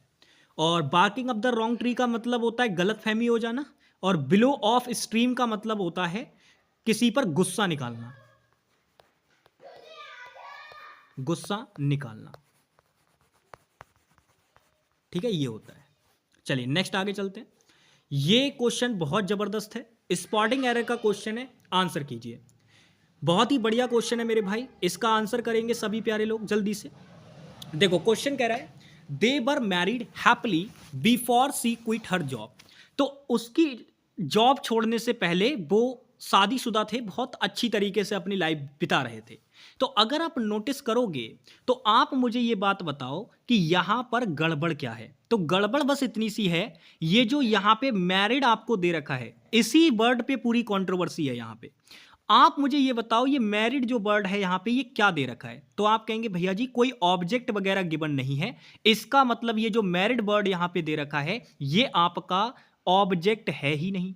अगर इसको आप ऑब्जेक्ट समझ रहे हैं तो आप गलती कर देंगे भाई, ये यहां पे ऑब्जेक्ट नहीं है। ये दे आपका सब्जेक्ट है, बर आपकी यहां पे लिंकिंग वर्ब है दोस्त। ये कौन सी वर्ब है? लिंकिंग वर्ब है। और लिंकिंग वर्ब जब होती है तो आप अच्छी तरीके से जानते हैं कि जो आगे जो भी वर्ड होता है उस लिंकिंग वर्ब के बाद वो उस सब्जेक्ट के बारे में इंफॉर्मेशन होती है। तो आप मुझे बताओ इस दे वर्ब के बारे में, ये जो दे वर्ड जो दे रखा है इसके बारे में, ये जो मैरिड वर्ड है ये इंफॉर्मेशन है। तो आपको याद होगा नाउन या प्रोनाउन के बारे में जो वर्ड इंफॉर्मेशन बताते हैं उन्हें हम क्या कहते हैं? तो आप कहेंगे भैया जी एडजेक्टिव कहते हैं। क्या कहते हैं? एडजेक्टिव कहते हैं। तो ये बात तो तय हो गई कि ये जो मैरिड वर्ड यहां पे दे रखा है ये यहां पे वर्ब का काम नहीं कर रहा भाई, ये यहां पे ये वर्ब का काम नहीं कर रहा है, ये यहां पे एडजेक्टिव का काम कर रहा है। और जब ये एडजेक्टिव का काम कर रहा है तो आपको क्या ये बात याद नहीं है कि भाई जो एडवर्ब होती है वो हमेशा एडजेक्टिव से पहले आती है ना कि बाद में। एडजेक्टिव के केस में एडवर्ब हमेशा एडजेक्टिव से पहले लगाई जाती है, बट आपने तो यहां बाद में लगा रखी है। तो बस मेरे भाई यही छोटी सी गलती यहां पे की गई है एडवर्ब को प्लेस करने में। समझ पा रहे हो ना? यानी एडवर्ब की जगह को गलत किया गया है, बाकी सारी चीजें ठीक हैं। ठीक है, तो यहाँ पे गलती किस पार्ट में है भाई? तो आप कहेंगे भैया ये वाला पार्ट है और ये बी वाला पार्ट है। तो बी वाला पार्ट हमें बी ऑप्शन पे ही दे रखा है, यानी आंसर हमारे क्वेश्चन का क्या होगा? सेकंड वाला। ठीक है ना? बाकी ये याद रखना, मैरिड बर्ड जो होता है ये आपका वर्ब भी होता है, ऐसी बात नहीं है वर्ब हो नहीं सकता, होता वर्ब भी है, लेकिन यहां पर ये वर्ब नहीं है, यहां ये एडजेक्टिव है। बस ये चीज आपको पता होनी चाहिए, क्योंकि यहां पे इसका ऑब्जेक्ट वगैरह तो दिया ही नहीं है, केवल सीधे सीधे बोल रखा है दे वर मैरिड, तो ये मैरिड यहां एडजेक्टिव है, सिंपल सी बात है। ठीक है भाई, चलो नेक्स्ट आगे चलते हैं। नेक्स्ट क्वेश्चन ये भी स्पॉटिंग एरर का है, बताइए इसमें क्या गलती है। क्वेश्चन पढ़िए, कह रहे the speakers emphasis is on the present day problems that are being faced by ordinary man of India. इस क्वेश्चन में क्या गलती आपको नजर आ रही है? तो अगर आप क्वेश्चन को नॉर्मली पढ़ेंगे तो आपको गलती यहीं पर दिख जाएगी, यहां पर, क्योंकि भाई आप अच्छी तरीके से जानते हैं द स्पीकर आपका एक नाउन है, एम्फेसिस आपका दूसरा नाउन है, और दोनों नाउन में एक नाउन की पोजीशन दूसरे नाउन पे दिखाने के लिए आपने एपॉस्ट्रोफी एस का यूज किया है। बिल्कुल ठीक है, क्योंकि स्पीकर अपने आप में एक पर्सन है, तो पर्सन की जब पोजीशन किसी चीज पे दिखाई जाती है तब हम एपॉस्ट्रोफी एस का यूज करते हैं। मैंने नाउन चैप्टर में बहुत अच्छे से पढ़ा है। तो यहां पर आप ये बात तो तय है कि ये जो एम्फेसिस वर्ड दे रखा है ये पार्ट्स ऑफ स्पीच के अकॉर्डिंग नाउन है, लेकिन भाई इसकी स्पेलिंग गलत कर रखी है। एम्फेसिस की स्पेलिंग में सिंगल एस बनता है, ना कि डबल एस। तो बस ये स्पेलिंग एरर का क्वेश्चन था, लेकिन एग्जामिनर ने कंफ्यूज करने के लिए इसको स्पॉटिंग एरर का नाम दे दिया। तो कोई दिक्कत नहीं है, गलती हमें मिल गई, सेकंड वाले ऑप्शन में गलती है, बात खत्म। नेक्स्ट आ जाओ, बाकी सारी चीजें ठीक थी वहां पे, बाकी कुछ भी गड़बड़ नहीं था। नेक्स्ट क्वेश्चन ये भी आपका स्पॉटिंग एरर का है, बताइए क्या होगा आंसर। कह रहा है everyone should respect those parents teachers and elders. तो मेरे भाई ये बात याद रखना, एवरीवन जो वर्ड होता है, आपको जब मैंने कल क्वेश्चन टैग का लेक्चर प्रोवाइड कराया था तब मैंने आपको बताया था जो बन और बड़ी वाले जो एक तरीके से आपके कंपाउंड प्रोनाउन होते हैं उनके लिए नॉर्मल सेंस में आप मेरे भाई जो यूज करेंगे, नॉर्मल सेंस में जो आप चीजें यूज करेंगे वो आपके ही वाले प्रोनाउन उनके लिए आ जाते हैं। ही वाले प्रोनाउन आ जाएंगे सब्जेक्ट केस में, ऑब्जेक्ट केस में, या फिर आपको पजेसिव डेटर्मिनर की जरूरत पड़ेगी जिससे आप एडजेक्टिव भी बोलते हो, तो वो भी आप ही वाला ही यूज करोगे जनरल केस में। लेकिन क्वेश्चन टैग में ऐसा नहीं होता, क्वेश्चन टैग में आपको इसके लिए दे का ही यूज करना होगा, यानी दे वाले प्रोनाउन का ही यूज करना पड़ेगा क्वेश्चन टैग के मामले में। बताई थी ना ये बात। और बाकी जो थिंग को दिखाने वाले होते हैं उनके लिए क्वेश्चन टैग में क्या यूज करते हैं? इट वाले प्रोनाउन। नॉर्मली भी उनके लिए इट वाले ही प्रोनाउन यूज करते हैं। ठीक है, तो आप मुझे एक बात बताओ, कह रहे everyone should love those parents बोलेंगे तो मेरे भाई ये गलत हो जाएगा। एवरीवन यहां पे जो आएगा वो दोज नहीं आएगा, क्योंकि मैंने कहा जनरल स्टेटमेंट की जब बात हो रही होगी, जब क्वेश्चन टैग का क्वेश्चन नहीं होगा, तो उस केस में आप इसके लिए ही वाली चीजों का यूज करेंगे। अब चूंकि आपको यहां पजेसिव एडजेक्टिव चाहिए, जिसे आप पजेसिव डेटर्मिनर भी बोल सकते हो, कोई फर्क नहीं पड़ेगा। तो मेरे भाई यहां पे एवरीवन के अकॉर्डिंग हिज आएगा। हां, अगर एग्जामिनर हर लगवाना चाह रहा होगा तो ऐसा नहीं है कि हर नहीं लगा सकते, लगा हर भी सकते हैं, लेकिन मोस्ट प्रोबेबिलिटी जो आप प्रायोरिटी पे रखेंगे वो किसे रखेंगे? हिज को रखेंगे। ज्यादातर आपको हिज ही देखने को मिलेगा। हर तो मान के चलो अगर 100 जगह पे आपको ये क्वेश्चन देखने को मिले तो 99 जगह आपको हिज देखने को मिलेगा। हर तो बहुत ही मुश्किल चांस है भाई, ठीक है ना, आपको ही वाले ही देखने को मिलेंगे। तो यहां पे जो आंसर आएगा वो ये दोज ना लगा के इसकी जगह पे क्या आएगा? हिज आएगा। तो किस पार्ट में गड़बड़ है भाई? गड़बड़ आपकी दे रखी है यहां फोर्थ वाले पार्ट में। ठीक है भाई, फोर्थ वाले पार्ट में गड़बड़ है। चलिए नेक्स्ट आगे चलते हैं। यहां पर आपको मीनिंगफुल सेंटेंस बनाना है, और आपको याद होगा जब भी ये मीनिंगफुल सेंटेंस वाला क्वेश्चन आता है तब मैं आपसे हमेशा एक बात कहता हूं कि भाई इसको टफ समझने की गलती मत करना। ये टफ नहीं होते, ये बहुत ही सरल चीज होती है, और ये क्लास 10th में आपको सिखाई जाती है। 9th और 10th क्लास में आपको ये चीज सिखाई जाती है। इसका नाम होता है रीऑर्डरिंग। कभी 9th और 10th की आप जो ग्रामर की बुक होती है उसको उठा के देखना, उसमें रीऑर्डरिंग नाम से ये टॉपिक मिलेगा आपको, उसके अंदर ये चीजें सिखाई जाती हैं।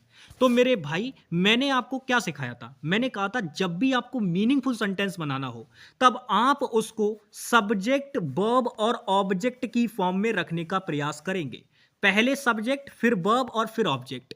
पहले आप ये देख लेना कि आपकी स्टेटमेंट कैसी है। अब जैसे ये असर्टिव सेंटेंस है तो जाहिर सी बात है इसका स्ट्रक्चर सब्जेक्ट वर्ब ऑब्जेक्ट की फॉर्म में होगा। बेसिकली आप इसी फॉर्म को फॉलो करोगे तो आपका मोस्ट ऑफ क्वेश्चन का आंसर आ जाएगा जिसमें मीनिंगफुल सेंटेंस आपको बनाना हो। तो आप मुझे बताओ, सबसे पहले सब्जेक्ट आएगा तो सब्जेक्ट हम क्या बनाएंगे? कह रहा है द स्टूडेंट ईगरली देयर आपका अवेटेड रिजल्ट। तो स्टूडेंट बहुत उत्सुकता से अपना उन्होंने रिजल्ट का इंतजार कर रहे थे वो लोग। तो भाई अगर हम बात करें यहां पर सबसे पहले जो सेंटेंस का सब्जेक्ट बनने वाला है वो द स्टूडेंट्स बनेगा। क्या यहां दे रखा है? नहीं दे रखा। क्या यहां दे रखा है? नहीं दे रखा। द स्टूडेंट्स दो जगह सब्जेक्ट दे रखा है। अब इसके तुरंत बाद जाहिर सी बात है पहले वर्ब आएगी। इसके तुरंत बाद जो आएगी वो पहले वर्ब आएगी। तो मेरे भाई वर्ब कहां नजर आ रही है? तो आप कहेंगे यहां तो ईगरली ईगरली लगा रखा है।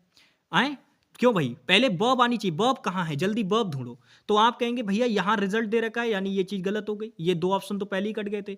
अब आप अगर नोटिस करोगे यहाँ देयर ईगरली कर दिया, भाई ये चीज गलत हो जाएगी क्योंकि देयर अपने आप में एक पॉजेसिव डेटरमिनर या फिर एडजेक्टिव होता है तो ये अपने तुरंत बाद नाउन लेगा, बट यहाँ पे ये वर्ब लगा रखी है तो इस वजह से ये फोर्थ ऑप्शन भी गलत हो गया। आपके क्वेश्चन का जो राइट आंसर बनेगा वो क्या बनेगा? थर्ड वाला ऑप्शन। थर्ड वाले ऑप्शन के अंदर सारी चीजें बिल्कुल ठीक लगा रखी हैं। देखो द स्टूडेंट्स आपका सब्जेक्ट हो गया, फिर उसके बाद अबेटेड आपकी मेरे भाई वर्ब हो गई, और ये वर्ब ऐसी फॉर्म में होती है क्योंकि ये एडजेक्टिव का भी काम कर लेते हैं ये। तो अगर ये एडजेक्टिव का भी काम कर लेते हैं तो इसी वजह से इनके लिए जो एडवर्ब लगानी होती है वो इनके पहले लगानी होती है। तो ईगरली हमने एडवर्ब पहले लगा दी तो सब्जेक्ट वर्ब वाला पार्ट मिल गया, और अवेटेड व्हाट, किस चीज का इंतजार कर रहे थे वो लोग? रिजल्ट का उनके। तो ये ऑब्जेक्ट हो गया। तो देखो सब्जेक्ट वर्ब और ऑब्जेक्ट की फॉर्म में बन गया ये। तो बस यही तो हमें बनाना था। तो आंसर हमारा क्या बनेगा? थर्ड वाला ऑप्शन। चलिए नेक्स्ट आगे चलते हैं। ये क्वेश्चन नंबर 28 है, जरा इसका आंसर कीजिए। क्या होगा मेरे भाई इस क्वेश्चन का आंसर? देखो अगर आप इस क्वेश्चन में देखोगे तो ये सेंटेंस इंप्रूवमेंट का क्वेश्चन है, और मैंने हमेशा कहा है कभी भी सेंटेंस इंप्रूवमेंट का क्वेश्चन आए तो आप ये देखा करो पहले कि आपको क्या इंप्रूव क्या करना है। तो आप अगर नोटिस करोगे आपको वन वर्ड सब्स्टिट्यूशन बताना है। Place for grains. ग्रेन्स का मतलब होता है अनाज, यानी उस जगह को क्या कहते हैं जहां अनाज रखा जाता है। तो हिंदी में तो अनाज गृह बोलते हैं उसको, लेकिन इंग्लिश में उसको बोलते हैं ग्रेनरी। यानी हमारे क्वेश्चन का जो राइट आंसर होगा वो थर्ड ऑप्शन होगा। ग्रेनरी बोलते हैं। क्या बोलते हैं मेरे भाई? ग्रेनरी। बाकी देखो आर्काइव का मतलब होता है जहां पे डॉक्यूमेंट्स आपके रखे जाते हैं, ठीक है ना। डॉक्यूमेंट्स जहां पे रखे जाते हैं उसको आप बोलते हैं आर्काइव, यानी अभिलेखागार करके कुछ कहा जाता है इसको हिंदी में। और डॉर्मिटोरी जो होता है ये बड़ा सा शयन कक्ष होता है, यानी जहां पे आराम करने के लिए कक्ष बने हुए होते हैं लोगों के।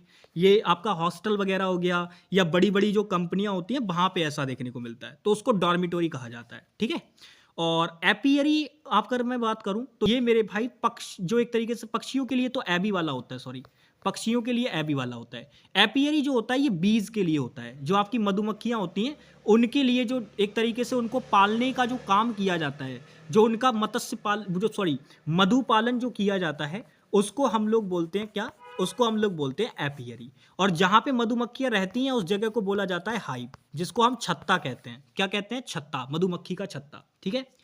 और बाकी अगर हम बात करें जहां पे वर्ड्स को पाला जाता है उसको क्या कहते हैं? उसको कहते हैं मेरे भाई एबियरी। तो एबियरी और एपियरी में बहुत डिफरेंस होता है, तो मेरे भाई दोनों को डिफरेंस क्लियर रखना क्योंकि क्वेश्चन बनते रहते हैं यहां से, ठीक है। चलो नेक्स्ट आ जाओ। ये रहा क्वेश्चन नंबर 29। इसमें एरर का क्वेश्चन है, बताइए क्या होगा आंसर। स्पॉटिंग एरर का क्वेश्चन है ये भी आपके लिए।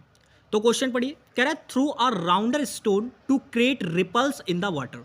रिपल्स का मतलब होता है तरंगे उठाना उसके अंदर। कई बार देखा होगा ना जब गोल पत्थर हम पानी के अंदर फेंकते हैं तो उसमें कैसी हलचल सी उठती है पानी के अंदर, है ना। देखा होगा आपने, गाँव में बहुत करते हैं बच्चे लोग, तालाब वगैरह में, नदी वगैरह में बहुत करते हैं ऐसा। तो चलिए शुरू करते हैं, देखते हैं क्वेश्चन को क्या मिलेगा इसका आंसर हमें। चलिए भाई तो देखते हैं। देखो आपको मैंने शुरू में भी एक क्वेश्चन आया था और मैंने वहां आपको बताया था कि नॉन ग्रेडेबल जो एडजेक्टिव होते हैं उनकी डिग्री चेंज नहीं की जाती, उनमें बदलाव नहीं किया जाता। वो राउंड है तो राउंड हो गया ना, बात खत्म।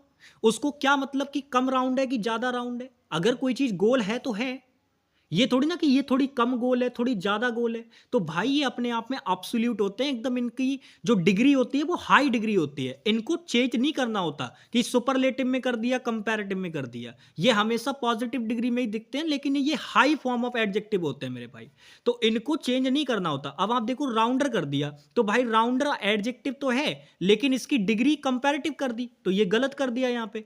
अब हमें ऐसा जगह चाहिए जहां पे हम इसको नॉर्मली यूज कर पाए। अब देखो यहाँ पे मोर राउंड कर दिया, तो ये भी मेरे भाई अपने आप में कंपैरेटिव करने का प्रयास। मोर राउंडर तो डबल कंपैरेटिव हो गया, ये भी गलत।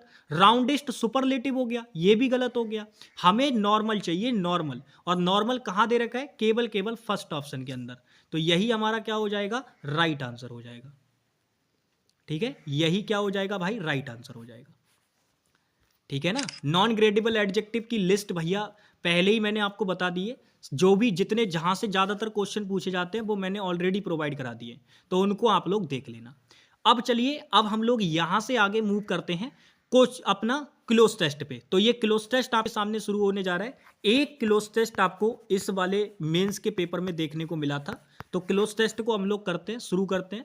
ये रहा आपके सामने क्लोज टेस्ट। क्लोज टेस्ट को करने के लिए मैंने आपको जो चीजें बताई हैं उन्हीं को अप्लाई करना है, बढ़िया तरीके से चीजों को करना है। तो सबसे पहले मैंने कहा था 4 स्टेप होती हैं क्लोज टेस्ट को करने की। पहला, आपको क्लोज टेस्ट कोई 2 से 4 लाइनें पढ़ के ये देखना है कि भाई क्लोज टेस्ट के किस बारे में है, वो बात किस चीज की कर रहा है, ये चीज आपको देखनी है। उसके बाद आपको ये देखना है कि ये जो ब्लैंक है भाई, इनको भरने के लिए भाई आपको ये देखना है फिर उसमें कि वोकैब और ग्रामर का क्या लेवल है उसके अंदर। फिर आपको तीसरी चीज जो चेक करनी है वो मेरे भाई ये जो ब्लैंक है इनको भरने के लिए चीजें चेक करनी होती हैं। और लास्ट और जो फोर्थ स्टेप होती है वो कहती है कि भाई जो ऑप्शन आपको लगे कि ये आंसर नहीं बन सकता उसको एलिमिनेट कर दो, यानी हटा दो। तो चलिए शुरू करते हैं। सबसे पहले आप इसकी 2-4 लाइनें पढ़िए। कह रहा है the ongoing fight for social justice and equality continues to be a significant global. अच्छा, तो अगर मैं नोटिस करूं तो ये मेरे भाई अपने आप में इन्वायरमेंट से जुड़ा हुआ है। और इसके अंदर ना आप बेसिकली चीजें नोटिस करोगे तो बस आपकी जो एक तरीके से सोसाइटी वगैरह है उससे रिलेटेड है, ये समाज से जुड़ा हुआ है। तो इससे ज्यादा मुझे पढ़ने की जरूरत नहीं है, इतना ही काफी है। अब मैं यहाँ पे इसके क्वेश्चंस को करना शुरू करूंगा। यहाँ पे देखो, जैसे यहाँ से हमें क्वेश्चंस देखने को मिलेंगे। तो सबसे पहले अगर आप देखोगे, कह रहा है the ongoing fight for social justice and equality continues to be a significant global. अब एक बात बताओ, वो ग्लोबल क्या करेगी?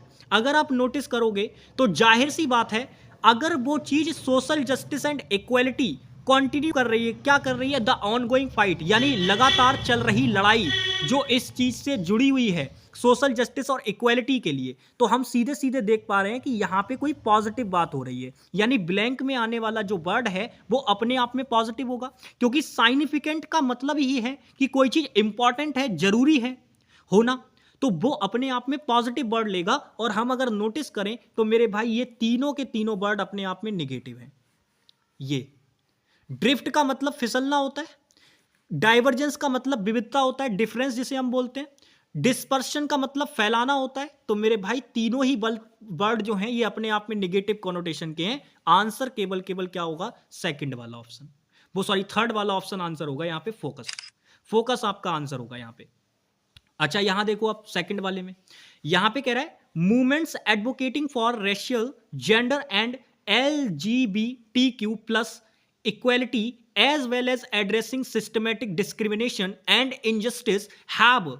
अब मुझे बताइएगा, तो भाई इस मूवमेंट ने क्या किया? जो ये मूवमेंट चलाया गया इसने एडवोकेटिंग किया किस चीज को? For racial, gender and LGBTQ आपका इक्वालिटी। यानी ये जो मूवमेंट चलाया गया था इसने एडवोकेट किया किस चीज को? जो जातीय भेदभाव होते हैं या जो लिंग भेदभाव होते हैं, लाइक जैसे LGBTQ हो गया, यानी लेस्बियन, गे वगैरह, वो चीजें सारी की सारी आ जाती हैं इसके अंदर। तो उनको एक तरीके से सिस्टमेटिक डिस्क्रिमिनेशन और इनजस्टिस जो हो रहा है उस चीज से रिलेटेड उसको एड्रेस किया कि भाई ऐसा हो रहा है और इसको रोकना चाहिए। तो इससे जब उन्होंने इस चीज को, आवाज को उठाया, तो उनको क्या मिला होगा? तो आप मुझे बताइए, क्या उन्होंने इस चीज को भड़काया होगा? बिल्कुल भी नहीं। क्या किसी चीज को उन्होंने प्रोवाइड किया होगा? बिल्कुल भी नहीं। क्या उन्होंने स्कैटर किया होगा, फैलाया होगा? बिल्कुल भी नहीं। मेरे भाई उन्होंने मोमेंटम, देखो भाई याद रखना, मोमेंटम गेन किया जाता है, यानी किसी चीज को बढ़ावा मिलता है तो हम कहते हैं इसने मोमेंटम गेन कर लिया। तो मेरे भाई मोमेंटम को गेन किया जाता है, मोमेंटम को इन्वोक वगैरह नहीं किया जाता। आपको याद होगा मैंने हमेशा कहा है जब भी आप क्लोज टेस्ट करते हो तो आपका पूरा फोकस इस चीज पे होना चाहिए कि ऐसी कौन सी चीज पकड़ें जो हमारे लिए हिंट का काम कर जाए। तो यहां पर मेरे लिए जो हिंट का काम करा वो ये बर्ड। मैं जानता हूं कि मोमेंटम को सिर्फ गेन किया जाता है, क्योंकि पॉजिटिव टोन चल रही है आपके इस क्लोज टेस्ट के अंदर, तो नेगेटिव टोन वाले वर्ड तो वैसे ही नहीं आ सकते भाई। इन्वोक का मतलब तो भड़काना होता है, तो ये तो नेगेटिव कोनोटेशन का वर्ड है, हटा दो इसको। स्कैटर फैलाना होता है, ये भी गलत वर्ड है, ये भी नेगेटिव कोनोटेशन का वर्ड है, फैलाना। ठीक है। और प्रोवाइड का मतलब होता है प्रदान करना, तो भाई मोमेंटम को प्रदान थोड़ी ना किया जाता है, तो ये भी गलत हो गया। आंसर गेंड बचा, यही आंसर है। नेक्स्ट देखो,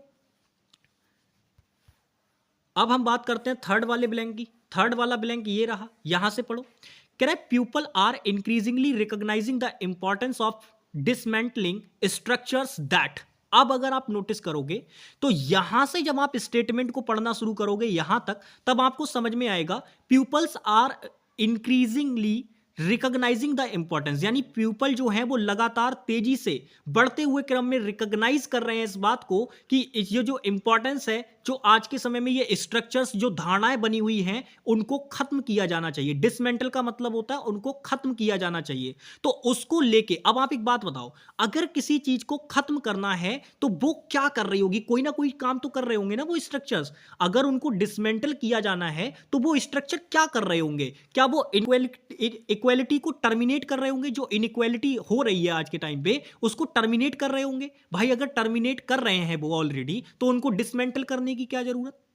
समझ में आई बात? अगर वो टर्मिनेट कर रहे हैं स्ट्रक्चर ऑलरेडी, तो उनको डिसमेंटल करने की जरूरत ही नहीं है फिर, तो ये तो बात गलत हो गई। ऐसे ही अगर सीज वर्ड की बात करें तो इसका मतलब भी होता है जब्त करना या बंद कर देना किसी चीज को। रिफ्रैक्ट का करने का मतलब भी होता है किसी को मार्ग से भटका देना। तो मेरे भाई ये तीनों ही वर्ड नेगेटिव कॉनोटेशन के थे, केवल एक वर्ड था आपका पॉजिटिव कॉनोटेशन का, जो कि राइट आंसर होगा। क्योंकि परपेचुएट वर्ड का मतलब होता है किसी चीज को लॉन्ग टाइम तक कंटिन्यू रखना, परपेचुएट करना। समझ पा रहे हो ना? किसी चीज को लॉन्ग टाइम के लिए कंटिन्यू रखना। तो हमारे क्वेश्चन का जो राइट आंसर होगा वो सेकंड वाला ऑप्शन होगा। समझ पा रहे हो ना भाई? बहुत बढ़िया। चलिए नेक्स्ट आगे चलते हैं। ये रहा डी वाला वर्ड, बताओ क्या होगा इसका आंसर। क्वेश्चन पढ़ो। यहां पे अगर आप नोटिस करोगे सोसाइटी, फिर कह रहा है calls for justice, representation and equal opportunities have sparked conversation and initiatives aimed at creating a more equitable world. ठीक है। It is crucial to dash in meaningful dialogue challenge bias and actively promote diversity and to build a society where everyone has equal rights and opportunities। तो मुझे बताइए it is crucial, ये crucial है, क्या करना crucial है, क्या चीज करना क्रूशियल होगा, बताइए जरा। तो अगर आप नोटिस देखेंगे तो मेरे भाई ये एक तरीके से आप देखिएगा, अगर आप मेरे भाई वर्ब वगैरह का थोड़ा सा चीजें जानते हैं तो आप बहुत आसानी से इस क्वेश्चन को कर देंगे। आपको अच्छी तरीके से याद होगा कि मेरे भाई किसी चीज में इंगेज हुआ जाता है तो आप चैलेंजेस करते हैं। बाइस का मतलब क्या होता है? बाइस का मतलब होता है पक्षपात करना। पक्षपात करना जो होता है ना उसको बाइस करना कहते हैं मेरे भाई। ठीक है, उसको बाइस करना कहते हैं। ठीक है, देखिए तो मैंने कहा यहां पर अगर हम बात करें तो अगर आप मेरे भाई सीधे सीधे प्रेपोजिशन और वर्ब का कॉम्बिनेशन जानते हैं तो आप बहुत आसानी से आंसर कर सकते हैं। कोइंसाइड का मतलब होता है, कहते हैं ना क्या कोइंसिडेंट है, तो वो उस सेंस में होता है, तो ये तो आंसर नहीं बनेगा, गलत हो जाएगा मेरे भाई। मैनिफेस्ट का मतलब होता है चीजों को बिल्कुल एकदम अपरेंट कर देना, क्लियर कर देना लोगों के सामने, तो ये भी आंसर नहीं होगा। It is crucial to involve in meaningful dialogue, तो इन्वॉल्व इन समथिंग तो होता है बट लेकिन मेरे भाई इन्वॉल्व नहीं आएगा, यहां एंगेज इन समथिंग होगा। तो it is crucial to engage in meaningful dialogue challenge bias and actively promote diversity and to build a society, ये होगा यहां पे। तो एंगेज इन समथिंग होता है, यानी हमारे क्वेश्चन का राइट आंसर क्या होगा? First option. फर्स्ट ऑप्शन हमारे क्वेश्चन का क्या होगा? राइट आंसर होगा। चलिए भाई, तो अब यहां से हम लोग जो करेंगे, क्योंकि मेरे भाई मैं लगभग अगर मैं बात करूं तो काफी सारे क्वेश्चंस हम लोग कर चुके हैं और यहां से आगे आपको देखने को मिलेंगे पैसेज, यानी अब हम लोग रीडिंग कॉम्प्रिहेंशन पे मूव कर रहे हैं और रीडिंग कॉम्प्रिहेंशन के अंदर जो चीजें मैं आपको बताऊंगा उन पर आपको फोकस करना पड़ेगा। ठीक है भाई, यानी आप मान के चलिए लगभग आपके 3 पैसेज हैं मेरे भाई, 3 पैसेज हैं तो इनको कराने में समय लगेगा, लेकिन करेंगे, बिल्कुल करेंगे मेरे भाई। मैंने कहा था चाहे कितना भी टाइम लगे, मैं आप पूरे पूरे फुल मॉक टेस्ट आपको कराने वाला हूं जबरदस्त तरीके से। तो चलिए शुरू करते हैं। सबसे पहले मैं आपको कुछ हिंट दे देता हूं कि कभी भी आपके सामने जो पैसेज वाले क्वेश्चन होते हैं, रीडिंग कॉम्प्रिहेंशन वाला जो पार्ट होता है, उसको अटेम्प्ट करने के लिए आपको क्या करना चाहिए। देखो, सबसे पहली आपके लिए टिप, आपको क्या करना है, सबसे पहले पूरी अंडरस्टैंडिंग के साथ, पूरी एकदम केयरफुलनेस के साथ आपको क्या करना है, जो भी आपको पैसेज दे रखा है उसको एक बार एटलीस्ट बढ़िया तरीके से पढ़ना पड़ेगा। तभी आप चीजों को समझ पाएंगे कि उसका करना क्या है, क्या क्वेश्चन का आंसर हो सकता है। तो एक बार तो आपको इसको मेरे साथ पढ़ना पड़ेगा, तीनों पैसेज को। उसके बाद आपको उसमें से पॉइंट फाइंड आउट करते हुए चलना है साथ साथ कि किस चीज की बात हो सकती है, किस चीज की बात हो सकती है। ठीक है, तो चलिए पढ़ते हैं, आप मेरे साथ साथ पढ़िएगा इन चीजों को। कह रहा है, the discovery of a new bird species has sparked excitement among और ऑर्निथोलॉजिस्ट। ऑर्निथोलॉजिस्ट का मतलब होता है वो पर्सन जो बर्ड्स की स्टडी करते हैं, and birds enthusiast bird wide. Okay, फिर कह रहे हैं the bird named the sapphired winged. तो सैफरेड विंग नाम का एक, सफायर विंग्ड नाम का एक पक्षी है, बार्बलर, उसको डिस्कवर किया गया है in a remote tropical island rain forest. तो कहां उसको डिस्कवर किया गया है, ट्रॉपिकल आइसलैंड रेन फॉरेस्ट में। ठीक है, is a unique bird with vibrant blue feather and a distinctive melodic song. तो उसको, उसके साथ क्या है, वो एक यूनिक बर्ड है जो कि वाइब्रेंट ब्लू फेदर, यानी उसके जो पंख हैं वो वाइब्रेंट ब्लू हैं, और मेरे भाई वो एक डिस्टिंक्टिव यानी एक अलग विशेष प्रकार का मेलोडिक सॉन्ग गाती है, यानी बहुत मधुर गाना गाती है। अच्छा, bird watcher and nature enthusiasts have been flocking to the Iceland in hopes of catching a glimpse। यानी वहां के जो एक तरीके से पक्षियों को देखने वाले जो लोग हैं या जो नेचर को देखने में बिलीव रखते हैं, वो बहुत ज्यादा उत्सुक है। एंथुजियास्ट का मतलब होता है बहुत ज्यादा उत्सुक हैं ये देखने के लिए कि भाई कि उसकी जो पक्षी है, वो जो नया पक्षी खोजा गया है सफायर आपका विंग्ड, उसकी कुछ झलक उनको मिल जाए देखने को। उस आशा में वो लोग क्या कर रहे हैं, बहुत बड़ी संख्या में क्या कर रहे हैं, फ्लॉक कर रहे हैं। फ्लॉक का मतलब होता है किसी तरीके से झुंड में, मतलब किसी को देखने के लिए जाना, यानी झुंड में किसी के साथ कुछ करने के लिए जाना, वो वाली कंडीशन होती है। आगे देखो, कह रहा है of this elusive and captivating creature the discovery of sapphire winged warbler highlights the importance of preserving and protective habits. तो उसकी हाईलाइट्स क्या है कि वो इंपॉर्टेंस, क्या इंपॉर्टेंस रखता है भाई, तो इंपॉर्टेंस है प्रिजर्विंग एंड प्रोटेक्टिव हैबिटेट्स। तो उसकी मतलब प्रोटेक्टिंग हैबिटेट्स, यानी उसको प्रोटेक्ट करने के लिए। एडमिस्ट the excitement surrounding the discovery of the sapphire-winged warbler, researchers have embarked on mission to uncover the bird's migratory patterns. Equipped with satellite tracking devices, they aim to trace the remarkable journey of this species across vast distances। यानी मतलब वो जहां से भी चली है, उस जगह से लेके यहां तक कि उसने अपनी जर्नी को कैसे तय किया है, उसके बारे में उनको देखने के लिए उन्होंने क्या किया है, सैटेलाइट ट्रैकिंग डिवाइस का सहारा लिया, ताकि उससे वो उसकी बर्ड की, पक्षी की जर्नी को एक तरीके से पता कर पाए कि वो कहां से आई है और उसका रास्ता कैसे रहा, उन्हें किस किस चीजों को फेस किया। बाय अनरिविलिंग इट्स माइग्रेटरी, यानी उसकी इस प्रवास करने में, यानी जो उसने एक तरीके से उसको अनरिविल करना चाह रहे हैं, उसके रूट्स को, उसके स्टॉप ओवर लोकेशंस को, कि वो कहां रुकी, कहां से चली, क्या रास्ता था उसका, उस चीजों को। फिर कह रहे scientist hope to gain insight into the challenges the sapphire winged warbler face during its arduous travels. यानी वो ये चीज जानना चाह रहे हैं, उन अंतर चीजों को जानना चाह रहे हैं कि उसने क्या क्या चैलेंजेस फेस किए, सैफायर विंग्ड वार्बलर ने अपनी जर्नी के दौरान। एरडस का मतलब होता है कठिन जर्नी, यानी जिसमें बहुत सारी मुसीबतों का सामना करना पड़ा हो। फिर कह रहे the local community on the tropical island has embraced the new found avian resident with a great enthusiasm. Efforts are underway to raise awareness about the importance of conservation and to create protected areas that ensure the continued existence of the एक्यूसाइड species। अब इसके बारे में ये कहना चाह रहा है कि भाई एफर्ट्स आर अंडरवे, यानी एफर्ट्स जो हैं वो लगातार चल रहे हैं, इस चीज को बारे में अवेयरनेस भी फैलाई जा रही है, उसको बढ़ाया जा रहा है। About the importance of conservation, यानी कि इंपॉर्टेंस ऑफ कंजर्वेशन का मतलब है जो एक तरीके से चीजों को संरक्षित करके रखा जाता है, तो उसकी इंपॉर्टेंस के बारे में लोगों को बताया जा रहा है, अवेयर किया जा रहा है। And to create protected areas, और प्रोटेक्टेड एरियाज को भी बनाया जा रहा है, क्रिएट किया जा रहा है, that insure the continue existence of the exquisite species, जो कि इस चीज को इंश्योर करता है कि इनकी एग्जिस्टेंस जो है उसको और ज्यादा, मतलब जो एक्विसाइड स्पीसीज हैं, जो बेहतरीन जो नई नई प्रजातियां हमारे सामने आती हैं, उनको एग्जिस्टेंस को बनाए रखने के लिए ये चीजें इंश्योर की गई हैं, ऐसी चीजें। अच्छा, अब यहां से हम बात करते हैं कि हमने मेरे भाई इस क्लोज टेस्ट जो एक तरीके से ये पैसेज हमें दे रखा था, इसके अंदर हम लोगों ने क्या क्या सीखा। तो सबसे पहले अगर मैं आपको इसकी हाईलाइट बताना चाहूं तो इसके अंदर एक पक्षी है जिसका नाम है सफायर विंग्ड वार्बलर। इस पक्षी की पूरी जर्नी के बारे में बताया गया है कि ये कहां से आया, कैसे आया। जब इसकी डिस्कवरी हुई तो लोगों ने इसमें बहुत ज्यादा दिलचस्पी दिखाई। क्यों दिलचस्पी दिखाई? क्योंकि ये एक ऐसा पक्षी था जो कि मेरे भाई उसके ब्लू फेदर विंग्स थे, और वो दूसरी चीज बहुत ही बढ़िया मेलोडिक सॉन्ग गाता था। तो लोगों के अंदर क्यूरियोसिटी उत्पन्न हुई कि भाई इसके बारे में तो जानना चाहिए, और साइंटिस्ट ने भी इसके बारे में बहुत ज्यादा एक तरीके से इसके बारे में दिलचस्पी दिखाई इस चीज को लेके। तो साइंटिस्ट ने भी इस पे काम किया। तो वो चीज जहां पाई गई बिल्कुल एक रिमोट एरिया था, बहुत दूर का ट्रॉपिकल आइलैंड एक तरीके से था वो आपका, तो उस पे वो पाया गया था। तो उसकी जर्नी वगैरह को जानने के लिए उन्होंने बहुत सारे प्रयास किए, और दूसरी चीज उन्होंने चीजों के बारे में और भी रिसर्च की। तो सारी बातें यहाँ पे दी गई हैं, उसी पक्षी के बारे में बताया गया है कि कहाँ से वो आया, कैसे उसने किया, सारी चीजें। तो आई होप कि अब आप ये जो क्वेश्चन इससे रिलेटेड हैं इनको आसानी से कर देंगे।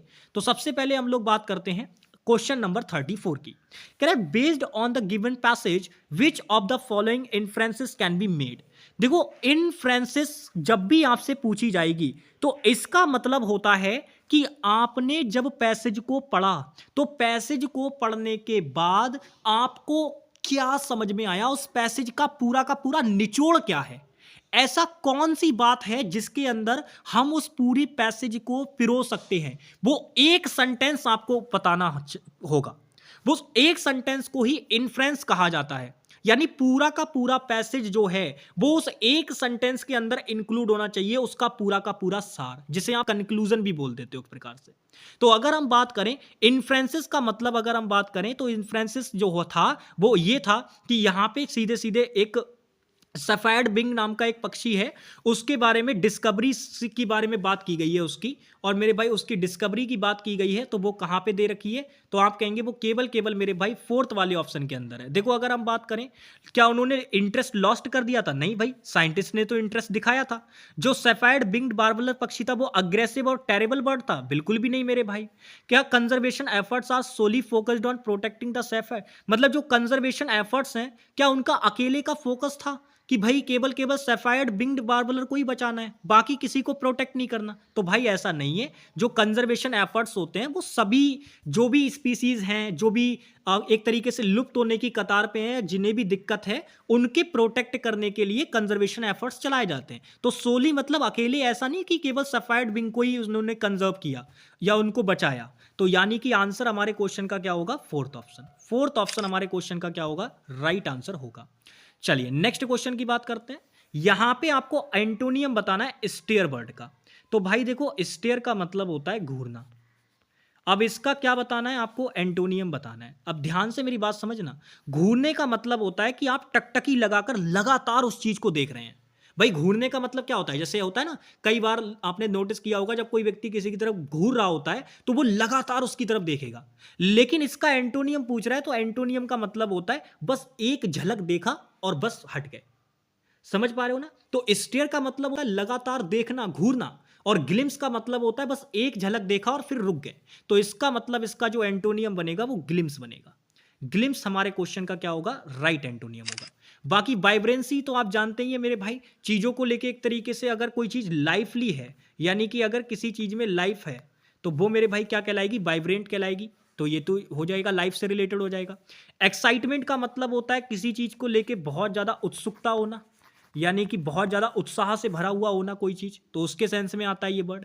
एरडसनेस का मतलब होता है कोई चीज बहुत ज्यादा टफ है, कठिन है कोई चीज बहुत ज्यादा, उसके सेंस में ये वर्ड होता है। मेहनती के सेंस में ये वर्ड भी आता है, जिद्दी के सेंस में भी आता है।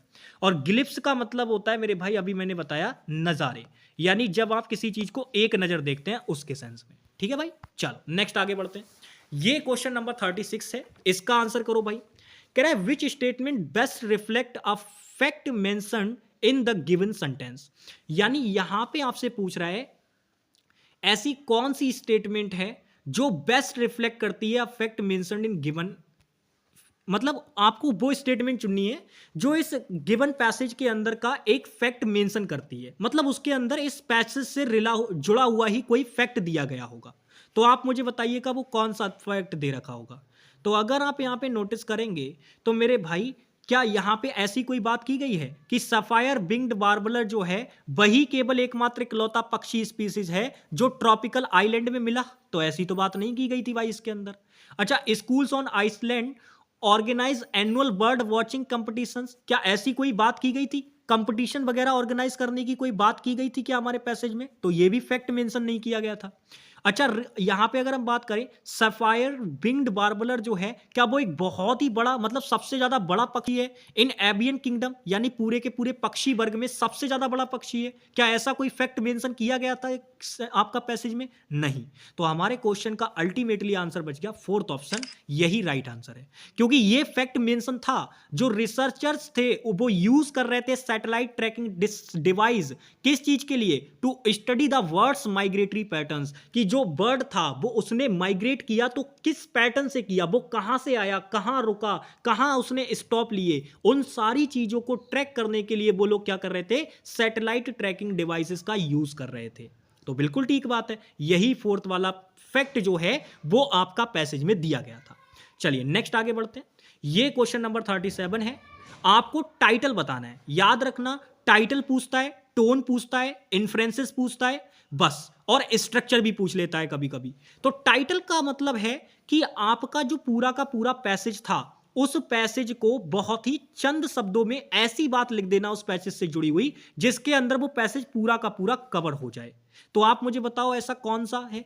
तो आप अगर देखेंगे हमें टाइटल बना के दिया है the unique feature of the sapphire winged warbler. क्या सैफायर विंग्ड वार्बलर जो पक्षी था केवल उसके यूनिक फीचर्स की ही बात की गई? क्या इसको टाइटल बनाया जा सकता है? बिल्कुल भी नहीं, क्योंकि उसकी बहुत सारी चीजों की बात की गई, केवल उसके यूनिक फीचर्स की बात नहीं की गई है, इसमें बहुत सारी चीजों की बात की गई है। अच्छा, the curious behaviour of birds in remote island, भाई ऐसी तो कोई बात ही नहीं थी, तो ये तो बनेगा ही नहीं, बिल्कुल ही नहीं बनेगा। Conservation efforts in tropical rain forest, क्या ये पूरी तरीके से कंजर्वेशन से रिलेटेड था? बर्ड तो आना ही आना है, क्योंकि पूरे के पूरे पैसेज के अंदर बर्ड की ही बात हुई है। तो conservation efforts in tropical rain forest, ये तो टाइटल बन ही नहीं सकता, क्योंकि इसके अंदर तो बर्ड मेंशन ही नहीं है। तो ये भी खत्म हो गया। मैं आपको बताता हूं कि पूरी तरीके से टाइटल क्या बनेगा। टाइटल बनेगा आपका थर्ड वाला ऑप्शन। कैसे? The migratory journey of the sapphired winged warbler, यानी पूरे के पूरे पैसेज के अंदर जो वर्णन किया गया है वो उस पक्षी की माइग्रेटरी जर्नी की बात की गई है पूरी तरीके से, और इस पर पूरी तरीके से ये आपका जो पैसेज है वो बेस्ड है। तो एकमात्र यही वर्ड ऐसा है, यही आपका सेंटेंस है जो एक तरीके से टाइटल के रूप में काम कर सकता है। समझ पा रहे हो ना? यही केवल टाइटल बन सकता है, बढ़िया एकदम परफेक्ट टाइटल, जिसके अंदर पूरा का पूरा पैसेज कवर हो जाएगा। तो इसी को हम टाइटल बनाएंगे, थर्ड वाले को। चलिए अब हम लोग चलते हैं नेक्स्ट पे, और ये हमारा पैसेज नंबर 2 है। पैसेज नंबर 1 खत्म, यहां से पैसेज नंबर 2 शुरू होता है। ठीक है भाई, चलो पढ़ते हैं। कह रहा है steel is tough and it can easily be shaped, cut और made into wire. Special alloys of steel can be made by adding small amounts of other metals such as aluminium, nickel and copper. Alloys give steel unusual hardness, toughness और ability to resist rust. ठीक है, फिर कह रहा है steel is often called the backbone of modern industry. Almost everything we use is either made of iron और steel और has been made with tools and machinery of these metal. Okay, अगर आपको थोड़ी थोड़ी बातें समझ में आ रही होंगी तो इसके अंदर सीधे सीधे स्टील के बारे में बात की गई है। पूरी तरीके से किसके बारे में बात की गई है? स्टील के बारे में। इसमें आपको ऐसे मान के चलो स्टील के बारे में बहुत सारी बातें, कंप्लीट जानकारी इस पैसेज के बारे में, स्टील के बारे में है कि स्टील क्या है, कैसे काम करती है, कैसी होती है, क्या किया जा सकता है उससे, किस किस चीजों से मिलके बनती है, वो सारी बातें इसके अंदर की गई हैं। ठीक है ना? चलो आगे बढ़ते हैं, आगे बढ़ते हैं। कह रहा है ships, trains, trucks and autos are made largely of steel. Okay, फिर कह रहा है even the safety pins and the needle you use are made from steel. Oil wells and are drilled with steel machinery. Okay, फिर कह रहा है steel pipelines transport oil, minerals are mined with steel equipment, यानी जो एक तरीके से जितनी भी चीज़ें हैं वो सारी की सारी बनाई गई जाती हैं। बहुत सारी चीज़ें ऐसी हैं जो केवल स्टील से ही बनाई जाती है, तो उन्हीं के बारे में यहाँ पे बात कर रहा है। फिर कह रहा है farm machines are mostly steels, यानी जो फार्म मशीन्स होती हैं वो भी मेरे भाई स्टील से ही बनाई जाती हैं। फिर कह रहा है large buildings have steel framework, यानी जो बड़ी बड़ी बिल्डिंग्स होती हैं उनके जो फ्रेमवर्क होते हैं वो भी स्टील के ही बने हुए होते हैं। अच्छा, तो अब जरा मुझे बताओ, ये एक छोटा सा पैसेज था आपके लिए, इस पैसेज को पढ़ने के बाद आपके दिमाग में क्या बातें आई? तो आप कहेंगे भैया जी इस पैसेज को पढ़ने के बाद हमें पता चला कि इसमें पूरी तरीके से स्टील के बारे में बात हुई है, और एक तरीके से अगर देखा जाए तो स्टील के पूरी तरीके से जो प्रोडक्शन है या जो भी उसका उद्योग है, जो उसका बिजनेस है, उसके बारे में बात की गई है कि किस चीज में उसका यूज किया जाता है, कैसे क्या होता है, सारी बातें कंप्लीट स्टील के बारे में बातें हैं। तो चलिए अब हम लोग क्वेश्चंस को करना शुरू करते हैं। सबसे पहले हम लोग पढ़ेंगे क्वेश्चन नंबर 38 को, जिसमें हमसे पूछा है कि भाई अपने पैसेज का टाइटल दो। तो बताओ कौन सा वर्ड ऐसा है जो मैं टाइटल दे सकता हूं, बताओ जल्दी से। तो आप कहेंगे भैया जी देखो, अगर हम टाइटल देने की बात करें तो हमारे टाइटल में स्टील वर्ड तो आना ही आना चाहिए, क्योंकि पूरी तरीके से स्टील के बारे में ही तो जानकारी थी। तो स्टील वर्ड टाइटल में मेंशन होना चाहिए, यहां नहीं दे रखा, यहां नहीं दे रखा, खत्म हो गए। मैन्युफैक्चरिंग, किस चीज की मैन्युफैक्चरिंग? बनाना तो किस चीज को बनाना ये भी तो बताना पड़ेगा, तो ये भी नहीं होगा।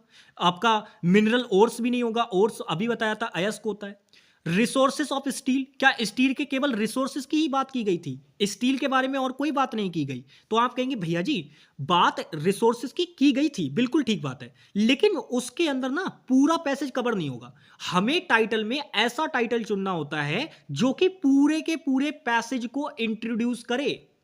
तो ये रिसोर्सेज ऑफ स्टील आधा काम कर पा रहा है, पूरा काम नहीं कर पा रहा। लेकिन जैसे ही हम टाइटल में स्टील इंडस्ट्री वर्ड इंक्लूड कर देंगे मेरे भाई, स्टील इंडस्ट्री टाइटल बनाते ही पूरी तरीके से स्टील से रिलेटेड सारी बातें इसके अंदर आ जाएंगी, यानी पूरा का पूरा पैसेज इसके अंदर इंक्लूड हो जाएगा जैसे ही आप पहले वाला टाइटल यूज करेंगे, क्योंकि स्टील इंडस्ट्री की ही बात की गई है इसके अंदर। तो हमारे क्वेश्चन का राइट आंसर क्या बनेगा? फर्स्ट वाला ऑप्शन। नेक्स्ट बढ़ते हैं आगे भाई, ये रहा क्वेश्चन नंबर 39, जरा इसका आंसर करो। कह रहा है why is steel often called the backbone of modern industry, यानी स्टील को मॉडर्न इंडस्ट्री की बैकबोन क्यों कहा जाता है? अब आप मुझे बताइए इसमें आंसर क्या बनेगा। क्या हम ऐसा कह सकते हैं स्टील टफ है इसीलिए? बिल्कुल भी नहीं। Steel can be made with any material, यानी स्टील को किसी भी मेटल के साथ मिलाया जा सकता है इसलिए? बिल्कुल भी नहीं। क्या it is easy to make steel alloys, क्या इसका ये बहुत ही आसान है स्टील अलॉयज बनाने के लिए, यानी स्टील से मिश्र धातु बनाने के लिए? नहीं मेरे भाई, स्टील खुद अपने आप में मिश्र धातु है। अभी आपको पीछे बताया था निकेल वगैरह हो गया, एल्युमिनियम हो गया, उनसे मिलके बनती है ये। तो तीन ऑप्शन जब खत्म हो गए तो आंसर क्या होगा? फर्स्ट वाला ऑप्शन।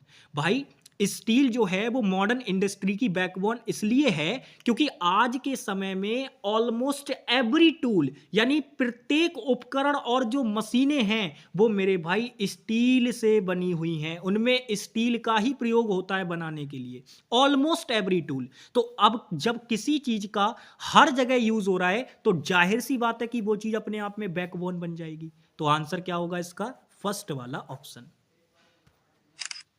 चलिए नेक्स्ट बात करते हैं, ये रहा क्वेश्चन नंबर 40। और देखो जैसा कि मैंने आपसे कहा था कि टाइटल पूछेगा, टोन पूछेगा, इन्फ्रेंसेस पूछेगा। अब यहां पे आपसे क्या पूछ रहा है? टोन पूछ रहा है। तो बताओ टोन कैसी थी भाई इसकी?